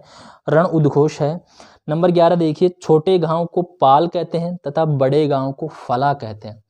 जो भीलों का जो छोटा गांव होता है उसे पाल कहते हैं, और जो बड़ा गांव होता है उसे फला कहते हैं। आ रही है बात समझ? मतलब खूब सारी बस्तियों को मिलाकर के जो बनता है वो पाल कहलाता है, और खूब सारे जो पाल होते हैं उन्हें मिलाकर के फला कहा जाता है। आ रही है बात समझ में? नंबर 12 देखिए, समस्त पाल का मुखिया गमेती कहलाता है। जो भी पाल है उसका मुखिया क्या कहलाता है? गमेती। मार्गदर्शक को बोलावा कहते हैं। ठीक है, विवाह से पहले, नंबर 14 देखिए, विवाह से पहले लड़के लड़की में प्रेम विवाह वर्जित माना जाता है इस जनजाति में। ठीक है, आ रही है बात समझ में? नंबर 15 देखिए, बाल विवाह नहीं होता है। ठीक है, ये जो कुप्रथा है बाल विवाह की वो इनमें नहीं पाई जाती है। ठीक है, इसके अलावा विवाह की एक प्रथा प्रचलित है यहाँ पर, गाल गधेड़ो। कौन सी है? गाल गधेड़ नहीं, गोल गाधेड़। कौन सी है? गोल गाधेड़ जो प्रथा है वो प्रचलित है। नंबर 17 देखिए, वर्तमान में 80% जो भील है वो कृषि कार्य में लगे हुए हैं। पहले क्या करते थे? धनुष धारण करके शिकार करते थे। वर्तमान में क्या करते हैं? 80% भील कृषि कार्य में लगे हुए हैं, स्थानांतरित कृषि करते हैं, जिसे क्या कहते हैं? चिमाता। क्वेश्चन पूछा जा सकता है आप लोगों को कि भीलों के द्वारा की जाने वाली स्थानांतरित कृषि को किस नाम से जाना जाता है? तो उसे क्या बोलते हैं? चिमाता बोलते हैं। आ रही है बात समझ में? नंबर 18 देखिए, लास्ट है, मैदानी भागों में वनों को काटकर भूमि में चावल, मक्का, मिर्ची, ज्वार, बाजरा आदि उगाते हैं, और इस प्रकार की खेती को क्या बोलते हैं? दजिया कहते हैं। क्या कहते हैं? दजिया। आ रही है बात समझ में? ठीक है, क्वेश्चन पूछेगा स्थानांतरित कृषि जो भीलों के द्वारा की जाती है उससे क्या कहते हैं, चिमाता कहते हैं। अगर चिमाता नहीं देगा तो ऑप्शंस में कहीं पर भी चिमाता नहीं देगा तो दजिया देगा। अगर चिमाता है तो आप लोग चिमाता करके आइएगा। लेकिन अगर ऐसे पूछा जाए कि मैदानी भागों को, वनों को काटकर भूमि में चावल वगैरह उगाए जाते हैं तो उस प्रकार की कृषि को क्या कहते हैं, दजिया कहते हैं। क्या कहते हैं, दजिया कहते हैं। ठीक है, ये तो हो गया आप लोगों का जो विशेष जनजातियां थी आप लोगों के सिलेबस में दी हुई, एस्किमो, बुशमैन, गोंड और भील, उनकी हो गए। अब देखते हैं जो अन्य विश्व की जो जनजातियां हैं उनका भौगोलिक वितरण क्या है। ठीक है, तो आप लोगों के सामने मैंने 37 नाम लिखे हैं। ठीक है, पहली पीडीएफ में आप लोगों को 21 नाम मिलेंगे और नेक्स्ट जो पन्ना है उसमें 21 से लेकर के 37 तक मिलेंगे। ठीक है, तो आप लोगों को ये याद रखनी है। मैं एक बार इनको बोल देता हूँ यहाँ पर और ये भी बता देता हूँ कि कौन सी जो जनजाति है वो विशेषकर मोस्ट इम्पोर्टेंट है। आ रही है बात समझ में? ठीक है, और आप लोग अगर इसका स्क्रीनशॉट लेना चाहो तो स्क्रीनशॉट ले लेना। ठीक है, और बाद में इनको जो टिक है वो मैं जो करवाऊंगा उनको विशेषकर पढ़ना है। ठीक है, लास्ट में जाते जाते। ठीक है, आ रही है बात समझ में? ठीक है दोस्तों, अब देखते हैं आगे। ठीक है, अपन लोगों ने कितने पेज पढ़ लिए? अपन लोगों ने पढ़ लिए 1 2 3 4। ठीक है, 4 पेज पढ़ लिए। अब आप लोगों के सामने है ये। ठीक है, मैं आप लोगों को इसमें ये जो मोस्ट इम्पोर्टेंट प्रजाति जनजातियाँ लिए मैंने इसके अंदर, वो तो आप लोगों को पढ़नी है, लेकिन मोस्ट इम्पोर्टेंट जो ध्यान देना है आप लोगों को उनके बारे में बता देता हूँ मैं। ठीक है, ब्रीफली मैं इसको पढ़ देता हूँ। सबसे पहले जो है वो बद्दू है। बद्दू आप लोगों को पढ़नी ही पढ़नी है। ये कहाँ पर मिलती है? जो अरब प्रायद्वीपीय देश हैं जैसे सऊदी अरब वगैरह हो गए, वहाँ पर मिलते हैं बद्दू। तो ये आप लोगों को याद रखनी है। पिग्मी जनजाति भी आप लोगों को याद रखनी है। अफ्रीका महाद्वीप के विषुवत रेखे जो वन होते हैं वहाँ पर पाई जाती है। ठीक है, इसके अलावा सेमांग भी आप लोगों को याद रखनी है। सेमांग विशेषकर याद रखनी है, कहाँ पर पाई जाती है? दक्षिणी थाईलैंड और मलाया प्रदेश में पाई जाती है। ठीक है, इसके अलावा सकाई भी कहाँ पर पाई जाती है? मलाया प्रदेश में पाई जाती है। सेमोइड्स, ये तो आप लोगों को मोस्ट इंपॉर्टेंट में लगा लेनी है। ठीक है, मोस्ट इंपॉर्टेंट में लगा लेनी है। सेमोइड्स कहाँ पर मिलते हैं? साइबेरिया में मिलते हैं। मसाई आप लोगों को पता है पूर्वी अफ्रीका में मिलते हैं। खिरगिज आप लोगों को वेरी वेरी वेरी इंपॉर्टेंट लगा करके आप लोगों को याद रखना है कि खिरगिज कहाँ पर पाए जाते हैं? मध्य एशिया में पाए जाते हैं। ठीक है, जो प्राचीन काल के जो नोमैड्स थे, जो प्राचीन काल के जो जलवासी पशुचारक थे, वो सबसे पहले किसको माना जाता है? खिरगिज को ही माना जाता है। तो वेरी वेरी मोस्ट इंपॉर्टेंट लगा लेना। आइनू जापान याद रख लेना। बंटू और बटवा, ये दोनों आप लोगों को याद रखना है। बंटू अफ्रीका में पाए जाते हैं और बटवा भी कहाँ पर पाए जाते हैं? अफ्रीका के कसाई प्रदेश में रहने वाले जो पिग्मी होते हैं उन्हें बटुआ कहते हैं। बटुआ आप लोगों को याद रखना है। ठीक है, मैच ऑफ द फॉलोइंग में आ सकता है इस प्रकार के क्वेश्चन। नेक्स्ट है बर्बर, ये उत्तरी अफ्रीका में पाए जाते हैं। उत्तरी अफ्रीका केवल इतना याद रखोगे कि बर्बर कहाँ पर मिलते हैं, तो उत्तरी अफ्रीका में मिलते हैं। ठीक है, सहारा से उत्तर वाले भाग में। इसके अलावा ब्लैक फेलो ऑस्ट्रेलियाई आदिवासी हैं। बोरो दक्षिणी पश्चिमी कोलंबिया तथा ब्राज़ील में पाए जाते हैं। बुशमैन आप लोगों को पता होना चाहिए। बिंदुबू पश्चिमी ऑस्ट्रेलिया। चुकची को मोस्ट इंपॉर्टेंट लगा लीजिए। चुकची कहाँ पर मिलते हैं? साइबेरिया में मिलते हैं। द्रविड़ भी मोस्ट इंपॉर्टेंट है क्योंकि अपने भारत से रिलेटेड है। दक्षिण भारत में प्राचीन ऑस्ट्रेलियाई प्रजाति को माना जाता है। प्राचीन ऑस्ट्रेलियाई प्रजाति कौन सी है? द्रविड़ मानी जाती है। एस्किमो सबको पता है कहाँ पर रहते हैं? एस्किमो मंगोल से रिलेटेड है। इसके अलावा फेला है, मिस्र में है। गेबन में मिलते हैं। हॉटेंटोट दक्षिण अफ्रीका। हॉटेंटोट मोस्ट इंपॉर्टेंट लगा लेना। नेक्स्ट पेज में देखिए, नेक्स्ट पेज में आप लोगों को जो मिलेगी वो 21 से लेकर के मिलेगी। ठीक है, 21 तो अपन लोगों ने कर लिया, लेकिन मैंने यहाँ पर 21 नंबर ही लगा दिया। ठीक है, तो इंका भाई, ये इंका आप लोगों को याद रखना है। ठीक है, एक चीज़ और है इंका से रिलेटेड। इंका की जो स्थिति है वो दक्षिण अमेरिका के पेरू में है। ठीक है, लेकिन नेट जेआरएफ वालों और फर्स्ट ग्रेड वालों, लैब असिस्टेंट वालों, अगर आप लोग याद रखोगे तो अच्छी बात है। ठीक है, तो आप लोगों को एक चीज़ पता होनी चाहिए, जो माचू पिचू जो सभ्यता है वो पेरू में विकसित हुई थी। कहाँ पर विकसित हुई थी? पेरू में विकसित हुई थी। और उस सभ्यता को इंका सभ्यता भी कहते हैं। याद रखिएगा, इंका कहाँ से रिलेटेड है? दक्षिणी अमेरिका। अगर ऑप्शन में दक्षिणी अमेरिका आ गया तो ठीक है, वरना पेरू तो आएगा ही आएगा। ठीक है, तो वेरी वेरी मोस्ट इंपॉर्टेंट लगा लेना इसे। ठीक है, नेक्स्ट है करा किर्गिज। ये मत रखना, शायद पढ़ लेना केवल।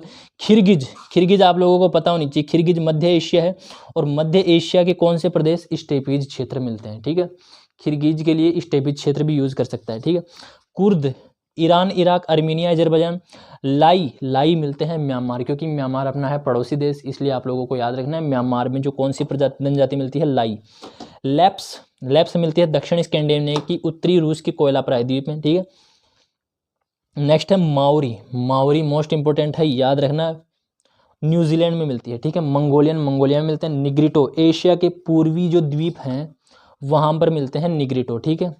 नॉर्डिक को वेरी वेरी मोस्ट इंपोर्टेंट लगा लेना, डबल इंपोर्टेंट लगा लेना। नॉर्डिक कहाँ की जो जनजाति है वो मिलती है, नॉर्वे हो गई, स्वीडन हो गई, डेनमार्क हो गई, फिनलैंड हो गई और आइसलैंड हो गई। यहाँ पर जो मिलती है उस प्रजाति को कौन सी प्रजाति बोलते हैं, नॉर्डिक प्रजाति बोलते हैं, याद रखना, मोस्ट इंपोर्टेंट है, ठीक है। इसके अलावा पोकोमो, ठीक है, सेमोइड,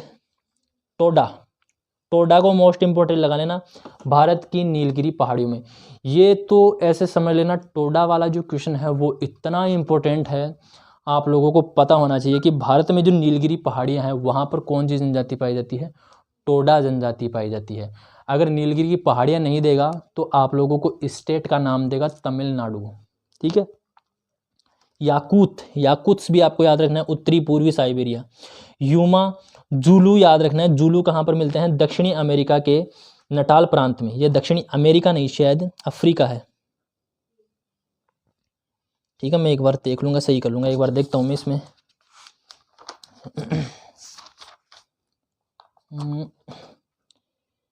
यूमा जूलू दक्षिणी अफ्रीका ही है, ठीक है।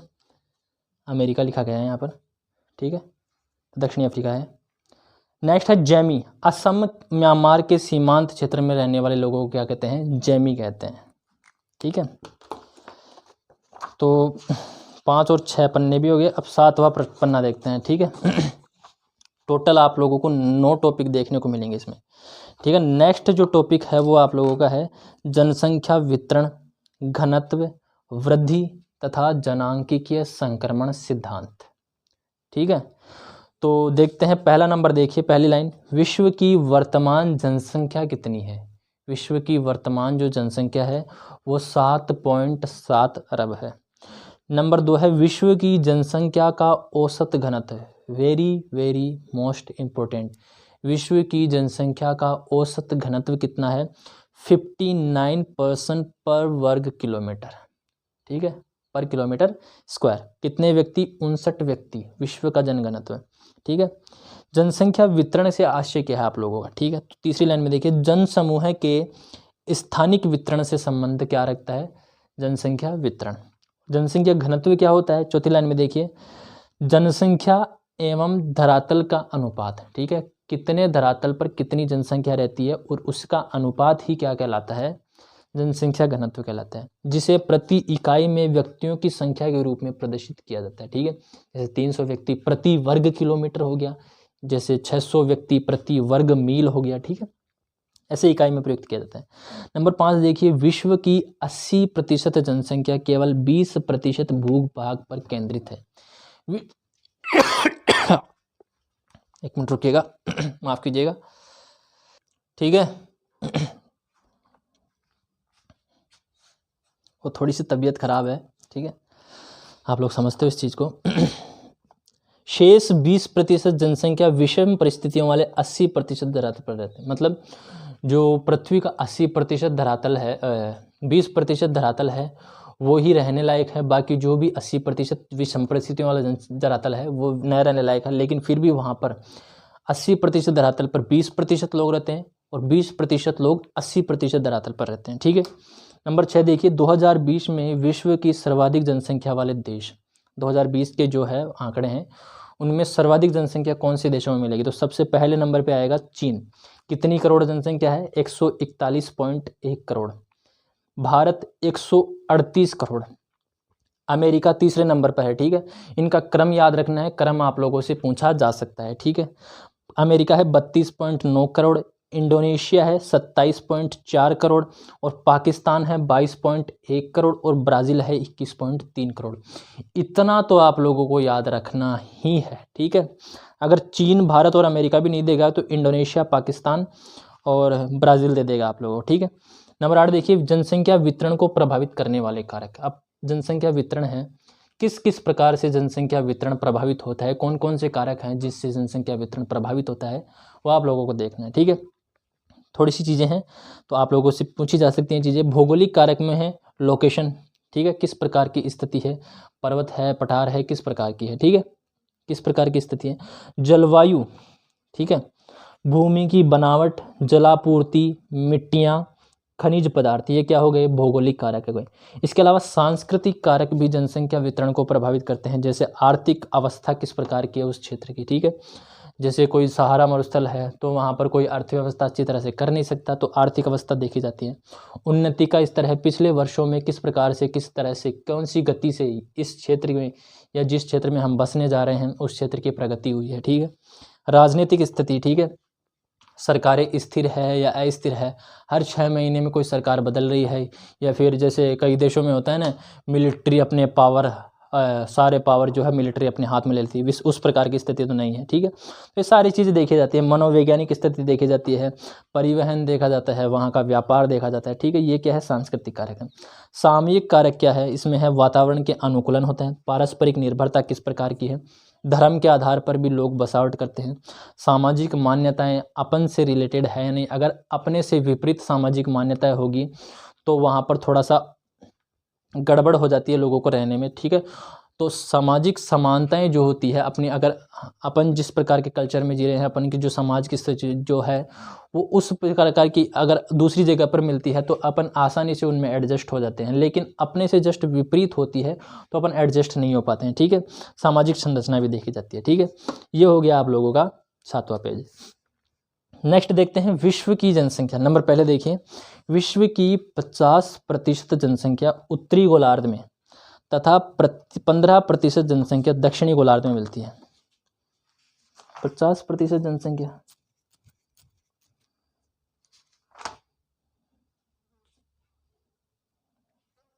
ये 50% नहीं है, मैं देख लूँगा एक बार, ठीक है। फाइनल जो PDF होगी, अगर आप लोग स्क्रीनशॉट लेना चाहो तो स्क्रीनशॉट ले सकते हो, लेकिन अगर आप जब आप लोगों को फाइनल जो PDF मिलेगी उसमें मैं इसमें यहाँ पर संशोधन कर दूंगा, शायद ये 50 नहीं है, ठीक है। ये जो नोट्स हैं वो एक किताब से नहीं बने हैं, सारे अलग अलग बुक्स से बने हैं, तो ठीक है। तो चलिए देखते हैं, विश्व की 50% जो जनसंख्या है वो उत्तरी गोलार्ध में तथा 15% जनसंख्या दक्षिणी गोलार्ध में, ठीक है। 50% नहीं है, शायद ये 85% है, ठीक है। मैं देख के सही कर दूंगा इसे, ठीक है। विश्व की लगभग 3/4 जनसंख्या एशिया एवं अफ्रीका महाद्वीपों में रहती है। 1 मिनट रुकिएगा, मैं चेक कर ही लेता हूँ इसको अभी। हाँ तो भाई देखिए सही है, ये जो 50% लिख रखा है फर्स्ट लाइन में, ये 50% नहीं है, ये 85% है, ठीक है। मैं सही करके दे दूंगा आप लोगों को फाइनल PDF में, ठीक है। आप उस PDF को ज़रूर पढ़ना, ठीक है, लेकिन उससे पढ़ने से पहले आप लोगों को ये वीडियो ज़रूर देखना ईमानदारी से, ठीक है। ये वीडियो देखना है, ठीक है। नेक्स्ट है विश्व की लगभग 3/4 जनसंख्या, नंबर 2 देखिए, विश्व की लगभग 3/4 जनसंख्या एशिया एवं अफ्रीका महाद्वीप में रहती है, अर्थात विश्व की लगभग 60% से अधिक जनसंख्या एशिया में रहती है और 17% जनसंख्या अफ्रीका में रहती है। या अफ्रीका वाला जो आंसर है यह आप लोगों को पूछा गया है पहले वाली जो एग्ज़ाम्स हैं उनमें, कि अफ्रीका में जो जनसंख्या रहती है वो विश्व का कितना प्रतिशत है, तो 17% इसका राइट आंसर होगा, ठीक है। तो 60 और 17 कितने हो गए, 77 हो गए। तो विश्व की 3/4 लगभग 3/4 जनसंख्या कहाँ पर रहती है, केवल एशिया और अफ्रीका महाद्वीपों में रहती है, ठीक है। नंबर 3 देखिए, विश्व में एशिया में विश्व की 60% से अधिक और अफ्रीका में 17% जनसंख्या निवास करती है। नंबर 4 है, ओशिनिया में विश्व जनसंख्या का मात्र 0.5% ही पाया जाता है। अब ये ओशिनिया क्या है, तो न्यूजीलैंड और ऑस्ट्रेलिया वाले जो देश हैं, उसके आसपास वाले जो देश हैं, ठीक है, वो ओशिनिया में गिने जाते हैं। ठीक है, तो उसकी जो जनसंख्या है वो कितनी है, 0.5% है। इसका मतलब विश्व में जितनी 100% जनसंख्या है तो वो केवल 0.5% जनसंख्या रखता है। तो आप लोगों से पूछ सकता है कि कौन सा क्षेत्र विश्व में सबसे कम जनसंख्या वाला प्रदेश है, तो वो कौन सा हो गया, ओशिनिया हो गया। कौन सा हो गया, ओशिनिया। ठीक है, नंबर 5 देखिए, विश्व की लगभग 80% जनसंख्या 20 से 60 डिग्री उत्तरी अक्षांश के मध्य रहती है। ये लाइन आप लोगों के लिए मोस्ट इंपॉर्टेंट है कि विश्व की 80% जनसंख्या उत्तरी गोलार्ध में, उत्तरी गोलार्ध की बात हो रही है, 20 डिग्री अक्षांश से लेकर के 60 डिग्री अक्षांश के मध्य। ठीक है, नंबर 6 है 20 डिग्री से 40 डिग्री उत्तरी अक्षांश के बीच। उत्तरी अक्षांशों की बात हो रही है, विश्व की 50% से अधिक जनसंख्या निवास करती है। कौन से अक्षांश, 20 से 40 डिग्री। ठीक है, याद रखना 20 से 40 डिग्री जो भी अक्षांश है वहाँ पर 50% से अधिक जनसंख्या मिलती है। 40 डिग्री से 60 डिग्री उत्तरी अक्षांश के मध्य विश्व की 30% जनसंख्या निवास करती है, जिसका मुख्य भाग यूरोप में केंद्र है। जो 40 से लेकर के 60 डिग्री उत्तरी अक्षांश वाले जो प्रदेश हैं उनमें सबसे ज़्यादा जनसंख्या जो मिलती है वो यूरोप वाले प्रदेशों में मिलती है। ठीक है, और एशिया वाले प्रदेशों में, उत्तरी अमेरिका वाले प्रदेशों में वो सबसे ज़्यादा जनसंख्या कहाँ पर मिलेगी, 80% के आसपास, 20 डिग्री से लेकर के 60 डिग्री अक्षांश के बीच में। ठीक है, नंबर 8 देखिए, विश्व की जनसंख्या का लगभग 75% भाग महाद्वीपों के किनारे बसा हुआ है। ये इंपॉर्टेंट लाइन है, विश्व की 75% जनसंख्या जो है वो महाद्वीपों के तटीय भागों पर स्थित है। कहाँ पर है, किनारों पर स्थित है। ठीक है, नंबर 9 है, विश्व की लगभग 80% जनसंख्या सागर तह से 500 मीटर की ऊंचाई तक के क्षेत्रों में निवास करती है। कितनी ऊंचाई पर, 500 मीटर सागर तल से। ठीक है, जो सी लेवल है जो आप लोग देखते हो स्टेशनों पर लिखा हुआ होता है समुद्र तल से इतनी ऊंचाई, तो विश्व की 80% जनसंख्या कितनी ऊंचाई पर रहती है, समुद्र तल से 500 मीटर की ऊंचाई तक क्षेत्रों में निवास करती है। ठीक है, 10 नंबर देखते हैं, विश्व में सर्वाधिक जनसंख्या वाला देश कौन सा है। विश्व में जो सर्वाधिक जनसंख्या वाला देश है वो कौन सा है, चीन है। और दूसरे नंबर पे वन एंड ओनली भारत। ठीक है, और तीसरे नंबर पे कौन सा है, अमेरिका। ठीक है, नंबर 11 देखिए, सघन जनसंख्या वाले प्रदेश। ठीक है, अब ऐसे प्रदेश जहां पर जनसंख्या सर्वाधिक पाई जाती है, ये सघनता से पाई जाती है। तो ऐसे प्रश्न आप लोगों से पूछ सकता है कि निम्न में से कौन सा क्षेत्र सघन जनसंख्या प्रदेश नहीं है या सघन जनसंख्या प्रदेश है। ठीक है, तो सघन जनसंख्या वाले प्रदेश देखिए, चीन, जापान, दक्षिण कोरिया, ताइवान, हांगकांग, दक्षिण एशिया के भारत, पाकिस्तान, श्रीलंका, बांग्लादेश एवं नेपाल एवं संपूर्ण दक्षिण पूर्वी एशिया। ठीक है, याद रखना इन क्षेत्रों के नाम। ठीक है, आप लोगों को क्वेश्चन पूछ सकता है। इसके अलावा है यूरोप के, उत्तर पश्चिमी यूरोप के great Britain, Germany, Holland, Belgium, France, Ireland, Italy तथा पूर्वी व उत्तरी अमेरिका के उत्तर पूर्व संयुक्त राज्य अमेरिका, दक्षिण पूर्वी कनाडा आदि। उत्तरी अमेरिका के जो क्षेत्र हैं कौन से, उत्तरी अमेरिका का जो ये वाला क्षेत्र है उत्तर पूर्वी जो क्षेत्र है, इसके अलावा कनाडा का जो दक्षिण पूर्वी जो क्षेत्र है, ये जो क्षेत्र है वो सर्वाधिक सघन एरिया की गिनती में आता है। ठीक है, जैसे जैसे हम पश्चिम की ओर चलते जाएंगे जनसंख्या में कमी आती चली जाएगी। ठीक है, नंबर 12 देखते हैं, उत्तरी अमेरिका में सन 1779 की औद्योगिक क्रांति के उपरांत जनसंख्या तीव्रता से बढ़ी। इससे पहले वहाँ पर जनसंख्या नहीं थी।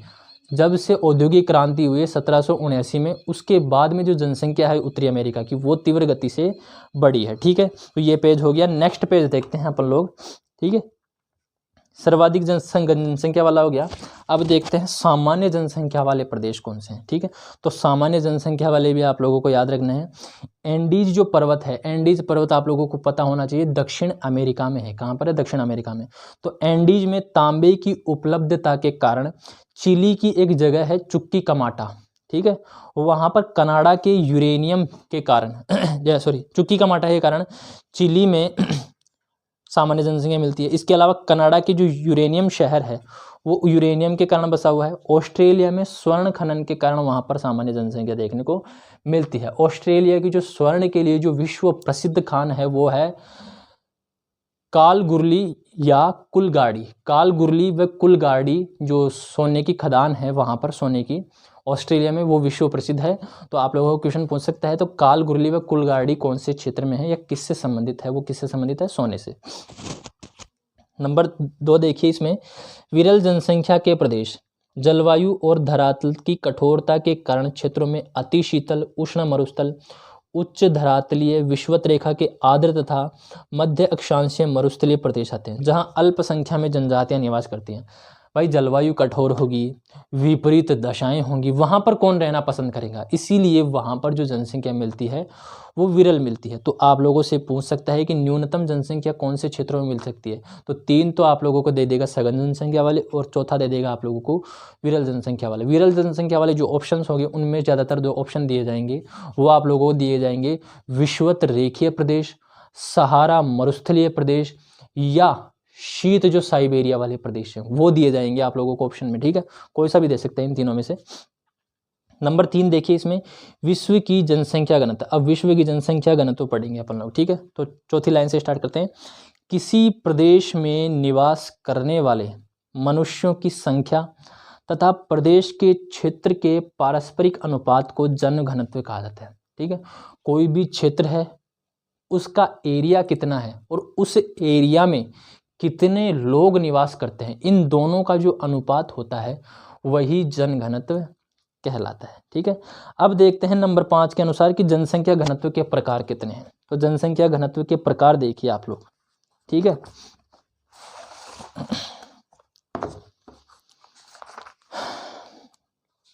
चार से 5 प्रकार है। ठीक है, जनसंख्या घनत्व के। ठीक है, तो पहला देखिए इसके अंदर है अंक गणितीय घनत्व। ठीक है, अंक गणितीय घनत्व या अर्थमेटिक जो डेंसिटी है वो आप लोगों को पता होनी चाहिए। जो भी जन घनत्व है वो आप लोगों को क्वेश्चन में पूछे जा सकते हैं, उनकी परिभाषा दे सकता है और 4 आप लोगों को घनत्व के ऑप्शन दे सकता है और पूछ सकता है कौन सा घनत्व है। ठीक है, तो अर्थमेटिक डेंसिटी देखिए, किसी क्षेत्र या देश की जनसंख्या का उपलब्ध भूमि पर दबाव ज्ञात करने के लिए कौन सा घनत्व उपयोग किया जाता है? अंक गणितीय घनत्व उपयोग किया जाता है। ठीक है, जनसंख्या है और जितनी भूमि है उस भूमि पर उस जनसंख्या का कितना दबाव है उसको ज्ञात करने के लिए कौन सा घनत्व देखा जाता है? अंक गणितीय घनत्व देखा जाता है। इसका सूत्र देखिए आप लोगों के सामने लिखा हुआ है, कुल जनसंख्या, यानी कि उस प्रदेश में कुल जनसंख्या कितनी है और उस क्षेत्र का कुल भौगोलिक क्षेत्र कितना है। ठीक है, जैसे मान लो किसी क्षेत्र में 1500 लोग रहते हैं और उसका जो एरिया है वो 15 किलोमीटर है, तो वो 1500 लोग उस 15 किलोमीटर एरिया में किस प्रकार से, यानी कि प्रति वर्ग किलोमीटर क्षेत्र में कितने लोग निवास करते हैं वहाँ पर। ठीक है, आ रही है बात समझ में? ये हो गया अंक गणित है। दूसरा है कायिक घनत्व या फिजियोलॉजिकल डेंसिटी। ये जो 2 घनत्व दे रखे हैं आप लोगों के सामने 7 नंबर पे और 8 नंबर पे, कायिक घनत्व और कृषि घनत्व, इन दोनों में स्टूडेंट बहुत ज़्यादा कन्फ्यूज होता है। ठीक है, और 100% नहीं कह सकते, जिसने भी ये क्वेश्चन नहीं पढ़ा है ना वो भाग करके, परिभाषा तो पूछी जाएगी आप लोगों को क्वेश्चन में कायिक घनत्व की, लेकिन आंसर करके आओगे आप लोग कृषि घनत्व, क्योंकि ऑप्शन ही इस प्रकार बनते हैं और परिभाषा भी इसी प्रकार है। ठीक है, तो इन दोनों घनत्वों में आप लोगों को अंतर पता होना चाहिए। ठीक है, तो कायिक घनत्व देखिए, फिजियोलॉजिकल जो डेंसिटी है वो देखिए। माफ कीजिएगा, गले में दर्द होने लग गया। ठीक है, कायिक घनत्व देखते हैं, किसी क्षेत्र की कुल जनसंख्या तथा उस क्षेत्र की कुल कृषि भूमि के अनुपात को दर्शाया जाता है। जैसे ही आप लोग लाइन में क्वेश्चन में कृषि भूमि का अनुपात देखोगे वैसे ही आप लोगों का आंसर जो जाएगा वो कृषि घनत्व पर जाएगा, लेकिन आप लोगों का ये कृषि घनत्व गलत हो जाएगा। क्यों? क्योंकि देखा किसे जाता है, क्षेत्र की कुल जनसंख्या देखी जाती है, उस क्षेत्र में कितनी जनसंख्या निवास करती है और उस जनसंख्या में कितने क्षेत्र पर कृषि की जाती है या कृषि योग्य जो भूमि है, कृषि की कुल जो भूमि है उसके अनुपात में वो जनसंख्या कितनी है, और उसे ही कहा जाता है कायिक घनत्व। ठीक है, तो इसका सूत्र देख लीजिए, किसी प्रदेश की कुल जनसंख्या बटे उस प्रदेश की कुल कृषि क्षेत्र, उस प्रदेश का कुल कृषि क्षेत्र देखना है और किसके अनुपात में देखना है, उस जनसंख्या के, उस क्षेत्र की जनसंख्या के अनुपात में देखना है। ठीक है, कृषि क्षेत्र को देख करके, कुल कृषि भूमि वाले क्षेत्र को देख करके आप लोग कंफ्यूज मत हो जाना, कृषि घनत्व नहीं होगा, ठीक है, ये कायिक घनत्व होता है। अब कृषि घनत्व क्या होता है, एग्रीकल्चर डेंसिटी क्या होती है, एग्रीकल्चर डेंसिटी हमेशा किसानों की संख्या पर निकाली जाती है। याद रखना, एग्रीकल्चर जो डेंसिटी होती है वो किसानों की जनसंख्या पर निकाली जाती है, ठीक है। तो किसी प्रदेश की कुल कृषि में संलग्न जनसंख्या का उस प्रदेश की कुल कृषि भूमि पर भार ज्ञात किया जाता है। ये है मेन डिफरेंस, ठीक है। कायिक घनत्व में क्या था, उस प्रदेश की टोटल जनसंख्या देखी गई थी उस कृषि भूमि पर, ठीक है।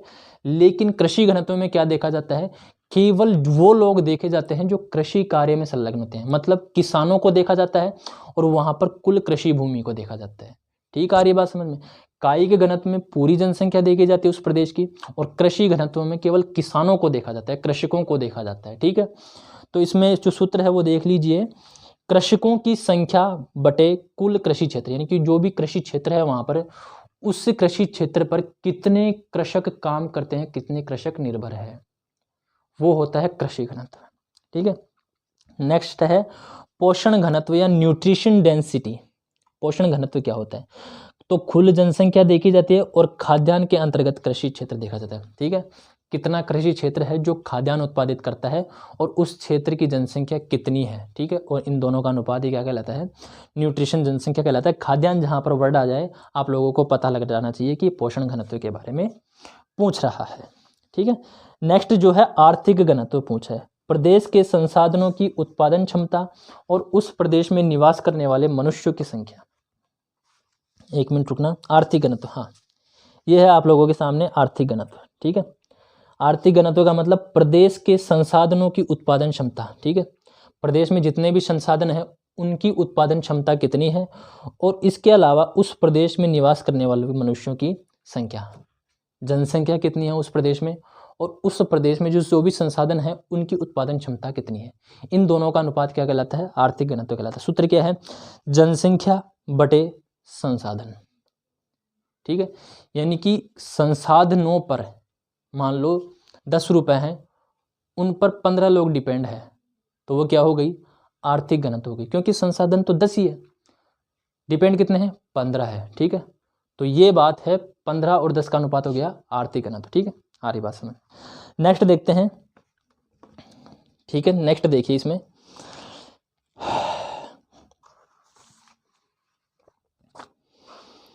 विश्व में सर्वाधिक जनसंख्या, जनसंख्या घनत्व की बात करते हैं अपन, ठीक है। जनसंख्या घनत्व की ही बात चल रही थी, ये तो अपन लोगों ने देखा है कि जनसंख्या घनत्व कितने प्रकार का होता है। तो अगर जो भी चीज़ें आप लोगों को अंकगणितीय घनत्व, कायिक घनत्व, कृषि घनत्व, आर्थिक घनत्व, पोषण घनत्व, ठीक है, अगर ये भी याद ना हो तो कायिक और कृषि का डिफरेंस आप लोगों को पता होना चाहिए, क्योंकि सबसे ज़्यादा प्रश्न यहीं से पूछा जाता है, और सबसे ज़्यादा प्रश्न पूछा जाता है कायिक घनत्व का, ठीक है। और लोग आंसर जो करके आते हैं, जिस प्रकार से डेफिनेशन दी होती है, आंसर डायरेक्ट जो भी नहीं पढ़ा होगा वो अनुमानतः कृषि घनत्व करके आएगा, कायिक घनत्व नहीं करेगा, ठीक है। तो कायिक घनत्व और कृषि घनत्व का अंतर आप लोग याद रखना, ठीक है। नेक्स्ट है विश्व में सर्वाधिक जनसंख्या घनत्व कौन से महाद्वीप में मिलती है, एशिया महाद्वीप में मिलती है। कितने लोग हैं, 148 व्यक्ति प्रति वर्ग किलोमीटर मिलते हैं यहाँ पर, ठीक है। प्रति वर्ग किलोमीटर, ये ना प्रति वर्ग किलोमीटर, ठीक है। कितने मिलते हैं एशिया में, 148 व्यक्ति प्रति वर्ग किलोमीटर। ये जो घनत्व है महाद्वीपों का वो आप लोगों को याद रखना है, मोस्ट इंपॉर्टेंट है, ठीक है। 2019 के डेटा हैं ये, ठीक है। इसके अलावा अफ्रीका में मिलते हैं 44 व्यक्ति प्रति वर्ग किलोमीटर, उत्तरी अमेरिका में मिलते हैं 20 व्यक्ति प्रति वर्ग किलोमीटर, दक्षिणी अमेरिका में मिलते हैं 32 व्यक्ति प्रति वर्ग किलोमीटर, और यूरोप में मिलते हैं 34 व्यक्ति प्रति वर्ग किलोमीटर, और ऑस्ट्रेलियाई देशों में मिलते हैं 5 व्यक्ति प्रति वर्ग किलोमीटर। तो पूछा जा सकता है कि न्यूनतम जनसंख्या घनत्व वाला महाद्वीप कौन सा है, ऑस्ट्रेलिया।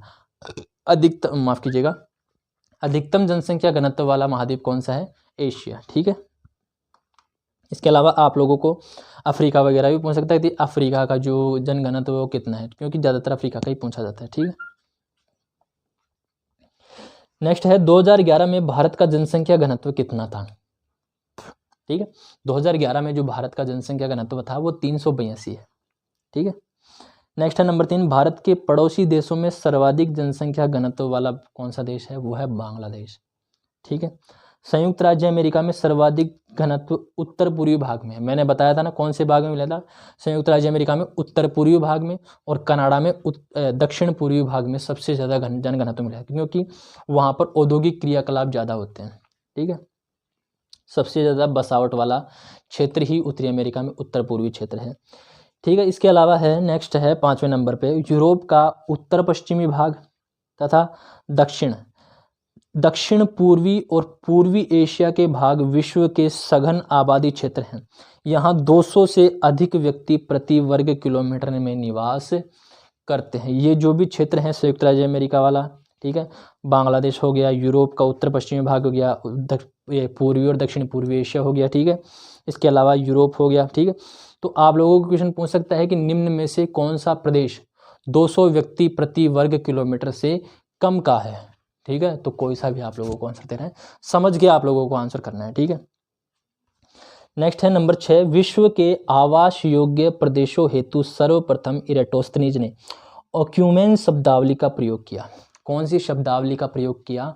ऑक्यूमेन शब्दावली का प्रयोग किया था। यहाँ पर लिखा हुआ नहीं है। इसके अलावा एक चीज़ और बता देता हूँ, जो बसे हुए क्षेत्र हैं उनके लिए इरेटोस्थनीज ने यूज किया था ऑक्यूमेन, और जो टोलमी थे उन्होंने जो अज्ञात क्षेत्र हैं, जो निवास योग्य नहीं है, निवासित क्षेत्र नहीं है, उसके लिए नॉन ऑक्यूमेन यानी कि टेरा इनकॉग्निटा शब्द यूज किया था। कौन सा वर्ड यूज किया था? टेरा इनकॉग्निटा यूज किया था। किसने किया था? टोलमी ने किया था। और विशेषतः कौन से क्षेत्र के लिए किया था? विशेषतः अंटार्कटिका वाले क्षेत्र के लिए यूज किया था टोलमी ने। आ रही है बात समझ? तो टेरा इनकॉग्निटा पूछ सकता है आप लोगों को। टेरा इनकॉग्निटा का मतलब भी पूछ सकता है, मतलब कि अज्ञात क्षेत्र, अज्ञात भूमि, या जहाँ पर कोई निवास नहीं करता है। ठीक है।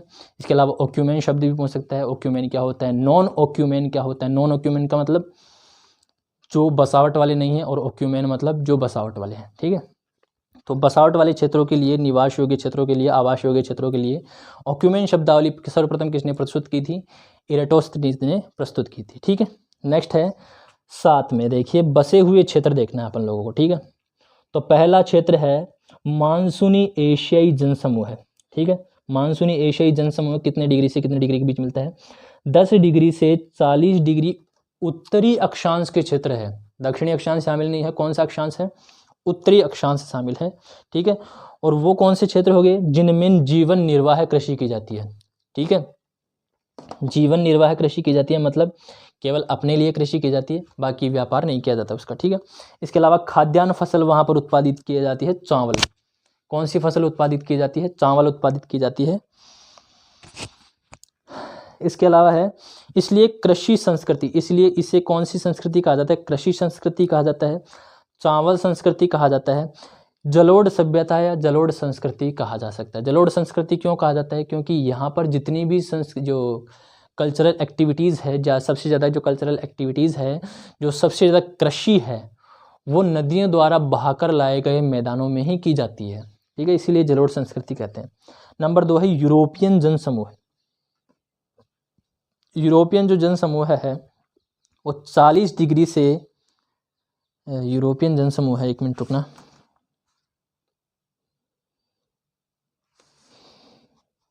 चालीस डिग्री से 4 डिग्री नहीं है, 60 डिग्री है। 40 डिग्री से 60 डिग्री उत्तरी अक्षांश के मतलब कौन सा अक्षांश है? 40 डिग्री से 60 डिग्री उत्तरी अक्षांश। मैंने उस टाइम पर भी बताया था, 40 डिग्री से 60 डिग्री अक्षांश के मध्य 30% जनसंख्या निवास करती है, और वो 30% जनसंख्या कहाँ पर निवास करती है? यूरोपीय क्षेत्रों में निवास करती है। तो यूरोपीय जनसमूह में 40 डिग्री से 60 डिग्री उत्तरी अक्षांश के मध्य निवास करती है। 45 डिग्री से 55 डिग्री उत्तरी अक्षांश को यूरोपियन जनसंख्या की धुरी कहा जाता है। क्या कहा जाता है? धुरी कहा जाता है। 45 डिग्री से 55 डिग्री उत्तरी अक्षांश को यूरोपियन जनसंख्या की धुरी कहा जाता है, याद रखना। औद्योगिक संस्कृति, यूरोपियन जो जनसमूह है इसे औद्योगिक संस्कृति भी कह सकते हैं, या फिर मशीनी संस्कृति भी कह सकते हैं। नगरों के विशाल आकार और जनसंख्या के कारण, यहाँ पर नगरों के विशाल आकार है, जो 75% जो लोग हैं यहाँ के, जो जनसंख्या है वो नगरों में निवास करती है, इसीलिए नगरीय सभ्यता भी इसे कह सकते हैं। ठीक है।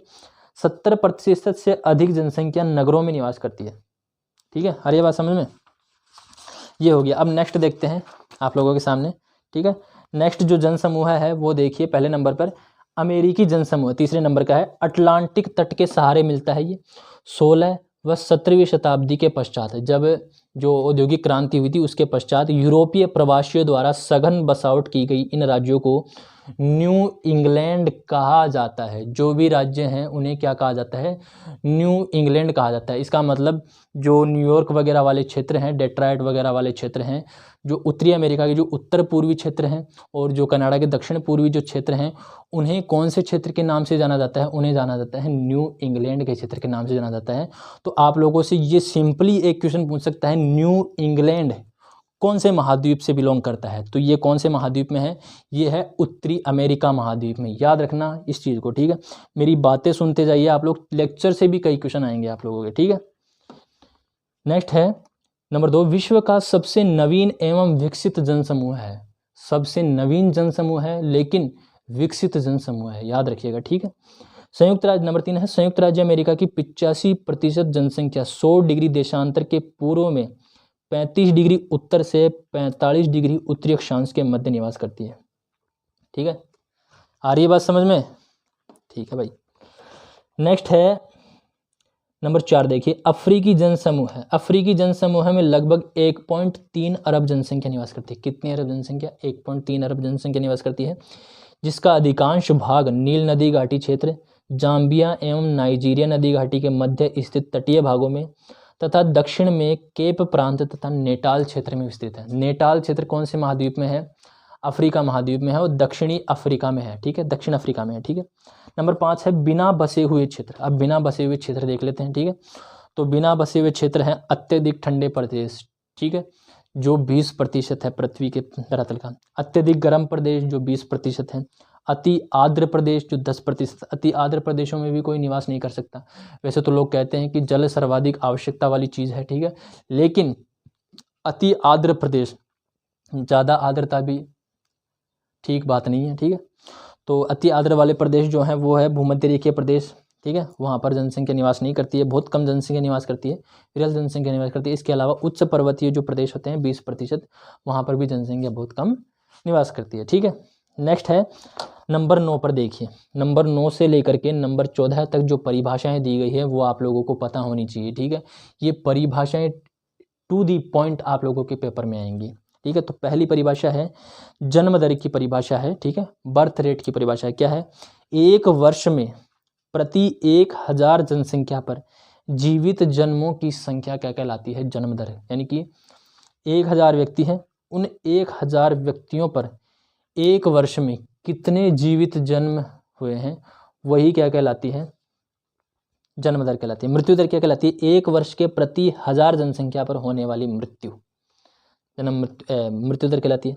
शिशु मृत्यु दर, ठीक है, इन्फेंट मोर्टेलिटी रेट क्या होती है? इन्फेंट मोर्टेलिटी रेट आप लोगों को पता होनी चाहिए। प्रति 1000 जीवित जन्मों पर होने वाली एक वर्ष से कम उम्र के बच्चों की मृत्यु। 1000 जीवित जन्मों पर एक वर्ष में एक वर्ष से कम उम्र के बच्चों की होने वाली मृत्यु क्या कहलाती है? इन्फेंट मोर्टेलिटी रेट कहलाती है, ठीक है। विस्तार से समझाऊं तो इस चीज़ को मान लो कि 1000 बच्चों ने जन्म लिया, ठीक है, उन 1000 बच्चों में से एक वर्ष के अंदर अंदर 5 बच्चों की मृत्यु हो गई, तो 5 बटे जितने जो 1000 बच्चे हुए थे और 1000 से अपन डिवाइड कर देंगे तो कितने परसेंट जो बच्चे जन्म खत्म हो गए, तो वो आप लोगों की क्या कहलाती है? शिशु मृत्यु दर कहलाती है। 1000 बच्चों पर 1000 बच्चों पर, ठीक है, जैसे मान लो 5 बच्चों की मृत्यु हुई, ठीक है, और उस वर्ष में 15,000 बच्चों की जो है वो जन्म हुआ, और निकाला कितने पर जाएगा? 1000 बच्चों पर मिला जाएगा। यानी कि हर 1000 बच्चे पर कितने बच्चों की मृत्यु हुई? 5 बच्चों की मृत्यु हुई। आ रही है बात समझ में? ध्यान से समझने की चीज़ समझते हुए चलना। 1000 जीवित जन्मों पर एक वर्ष में जितने बच्चों की मृत्यु होती है वो इन्फेंट मोर्टेलिटी रेट कहलाती है। एक वर्ष से कम होनी चाहिए बच्चों की जो आयु है वो, ठीक है। नेक्स्ट है, उम्मीद करता हूँ मैं आप लोगों को समझा पाया हूँ, ठीक है। नेक्स्ट है मातृ मृत्यु दर। मातृ मृत्यु दर क्या होती है? मैटरनल मोर्टेलिटी रेट MMR ये पूछा जाता है, ठीक है। तो मातृ मृत्यु दर क्या होता है, प्रति 1 लाख जीवित जन्मों पर गर्भावस्था, संतानोत्पत्ति व अन्य शिशु जन्मों के कारण होने वाली स्त्रियों की मृत्यु। प्रति 1 लाख जीवित जन्मों पर, 1 लाख पर गिनती की जाती है। मोर्टेलिटी रेट कितने पर, 1 लाख पर। इन्फेंट मोर्टेलिटी 1000 पर, ठीक है। नेक्स्ट है सामान्य प्रजनन दर या सामान्य जनरल दर, या इसे कह सकते हैं जनरल फर्टिलिटी रेट, ठीक है। ये क्या होती है, उत्पादक आयु वर्ग। उत्पादक आयु वर्ग कहाँ से कहाँ तक माना जाता है, 15 से लेकर के 49 वर्ष तक के बीच। इनमें प्रति 1000 विवाहित स्त्रियों पर जीवित जन्म से आकलित की जाती है, ठीक है, सामान्य जनन दर, ठीक है। नेक्स्ट है जनन अनुपात, फर्टिलिटी रेशियो। फर्टिलिटी रेशियो क्या होता है, ये आप लोगों को पता होना चाहिए। इसमें मैंने एक चीज़ और ऐड की थी, और रिप्रोडक्टिव है, ठीक है, वो बाद में आएगी, ठीक है। जनन अनुपात देखिए, फर्टिलिटी रेशियो देखिए, यदि यह है प्रति 1000 उत्पादक आयु वर्ग से 15 से 49 वर्ष की स्त्रियों पर 5 वर्ष से कम आयु के बच्चों की संख्या संबंधी अनुपात होता है। इसे संतान या स्त्री अनुपात भी कहते हैं। ये आप लोग पढ़ लेना, ठीक है। नंबर नेक्स्ट देखिए, अब नेक्स्ट पन्ने पर चलते हैं अपन, ठीक है। तो चलिए देखते हैं। नंबर 1 देखिए, ब्रिटिश विद्वान सर डुरंड द्वारा विभिन्न समय में विश्व की जनसंख्या को 2 गुना होने में लगे समय के आंकड़े प्रस्तुत किए हैं, ठीक है। ये यहाँ से एक क्वेश्चन पूछ सकता है, ठीक है। जैसे पूछ सकता है कि विश्व का प्रथम डबलिंग ईयर कौन सा था, या कितने वर्ष लगे, कौन से दशक के बीच में हुआ, ठीक है, ये पूछ सकता है, ठीक है।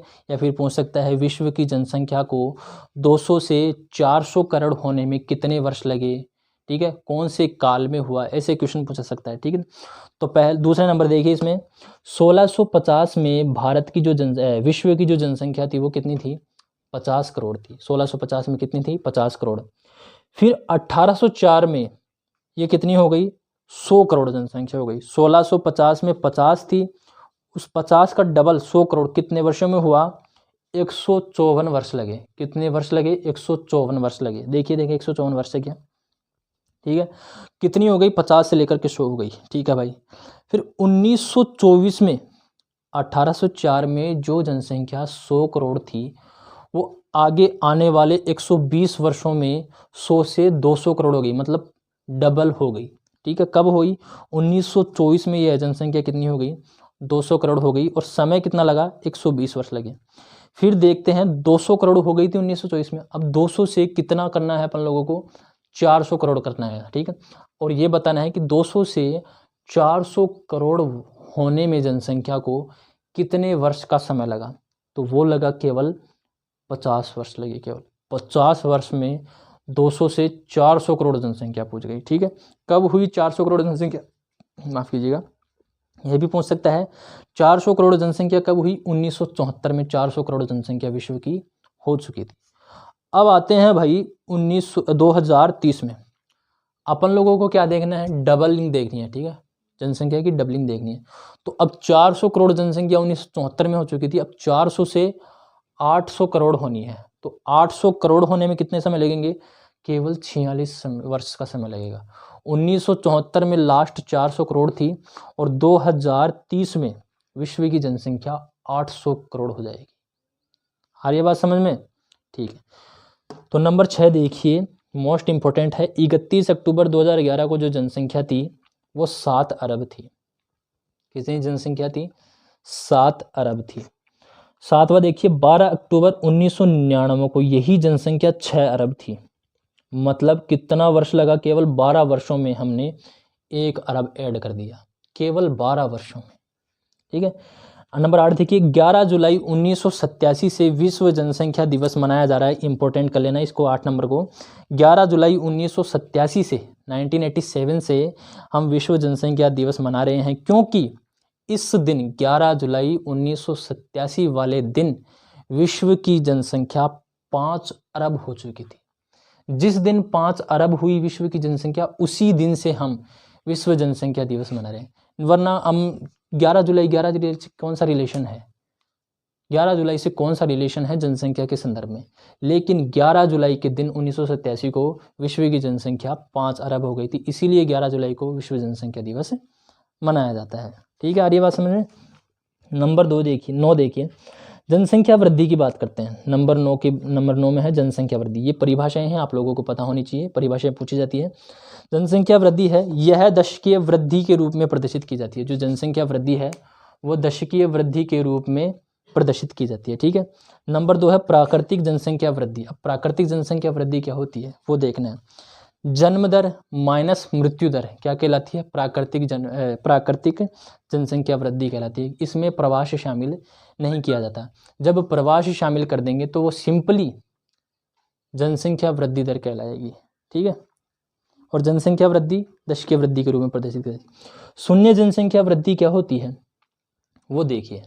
शून्य जनसंख्या वृद्धि दर वो होती है जिसमें जन्म प्लस आप्रवास, बाहर से जितने भी लोग आए हैं, माइनस मृत्यु प्लस उत्प्रवास, जो बाहर की ओर गए हैं, मतलब बाहर जाने वाले लोग और मरने वाले लोगों को ऐड करके जन्म लेने वाले लोग और बाहर से अंदर आने वाले लोगों में जब हम लोग माइनस करेंगे इन दोनों को, तो अगर कोई भी अंतर नहीं आता, समान जनसंख्या रहती है, पहले वाली जनसंख्या रहती है, तो उस स्थिति को क्या कहते हैं, शून्य जनसंख्या वृद्धि कहते हैं। ठीक है। नंबर 12 देखिए, एक माता द्वारा अपने संपूर्ण संतानोत्पत्ति काल में जितने कन्या शिशु को जन्म दिया जाता है, कन्याओं की बात हो रही है। ठीक है, जितने कन्याओं को जन्म दिया जाता है एक माता द्वारा, तो उस जन्म को क्या कहते हैं, उस जन्म को कहते हैं पुनरुत्पादन दर। क्या कहते हैं, रिप्रोडक्शन रेट कहते हैं। आ रही है बात समझ में।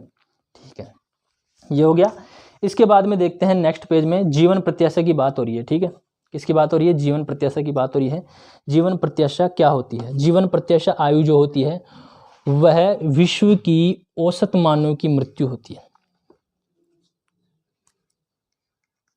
कौन सी है, एक मिनट रुकिएगा। जीवन प्रत्याशा वह आयु जिस पर, वह आयु, यहाँ आयोजित लिखा गया, मैं सही कर देता हूँ, वह आयु जिस पर विश्व के औसत मानव की मृत्यु होती है क्या कहलाती है, जीवन प्रत्याशा कहलाती है। यानी कि जितने वर्ष का औसत रूप से एक मानव जीता है, जिंदा रहता है, वही एज क्या कहलाती है, उसकी जीवन प्रत्याशा कहलाती है। तो विश्व की जीवन प्रत्याशा और भारत की जीवन प्रत्याशा आप लोगों को पता होनी चाहिए। तो विश्व की जो जीवन प्रत्याशा है वो है 72.6 ईयर है। 2019 के अनुसार विश्व की जो जीवन प्रत्याशा है, विश्व के जो व्यक्ति है उसकी जीवन प्रत्याशा है वो कितनी हो गई, 72.6 वर्ष है। और भारत की जो जनसंख्या जो जीवन प्रत्याशा है वो आप लोग मुझे कमेंट करके बताइएगा, या फिर मैं ही बताऊं। चलो ऐड कर लेना इसके अंदर। जो भारत की जो जीवन प्रत्याशा है वो है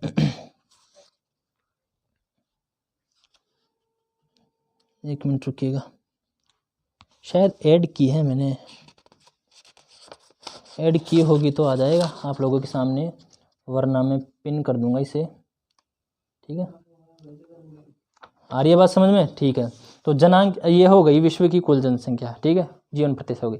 नेक्स्ट देखते हैं जनांकीय संक्रमण सिद्धांत। तो जनांकीय संक्रमण सिद्धांत जो दिया था वो 1929 में दिया था। किसने दिया था, वो दिया था 1929 में डब्ल्यू थॉम्सन ने दिया था। किसने दिया था, डब्ल्यू थॉम्सन ने दिया था। और इसमें जो संशोधन किया था वो किसने किया था, वो किया था अपने जो नोटेस्टीन है, इसमें लिखा हुआ है 1945 में नोटेस्टीन ने इसमें संशोधन किया था। एक मिनट रुकिएगा आप लोग। दोस्तों अभी तक के लिए इतनी, क्योंकि ये वीडियो 2-3 पार्ट में बनेगा। हो सकता है 3 से 3.5 घंटे की टोटल क्लास है वो अपनी हो जाए। ठीक है, तो मेरे पास जो मेमोरी है वो इतनी ही कैपेसिटी है। तो पहले इसको प्रोसेस करके मैं आप लोगों के पास पहुंचा देता हूं, बाद में मैं दूसरा वीडियो रिकॉर्ड करके आप लोगों के पास पहुंचा देगा। ठीक है, तो उम्मीद करता हूं आप लोग समझोगे। ठीक है, तो जनांकीय संक्रमण सिद्धांत से बाकी है, अपन लोग जनांकीय संक्रमण सिद्धांत से पढ़ेंगे। अभी जो भारत की जो जीवन प्रत्याशा है वो आप लोगों को मैं इस वीडियो में पिन कर देता हूं। ठीक है, आप लोग देख लीजिएगा। ठीक है, तब तक के लिए अपना ध्यान रखिएगा। सब्सक्राइब नहीं किया तो सब्सक्राइब जरूर कर दीजिएगा। ठीक है, थैंक यू, जय हिंद।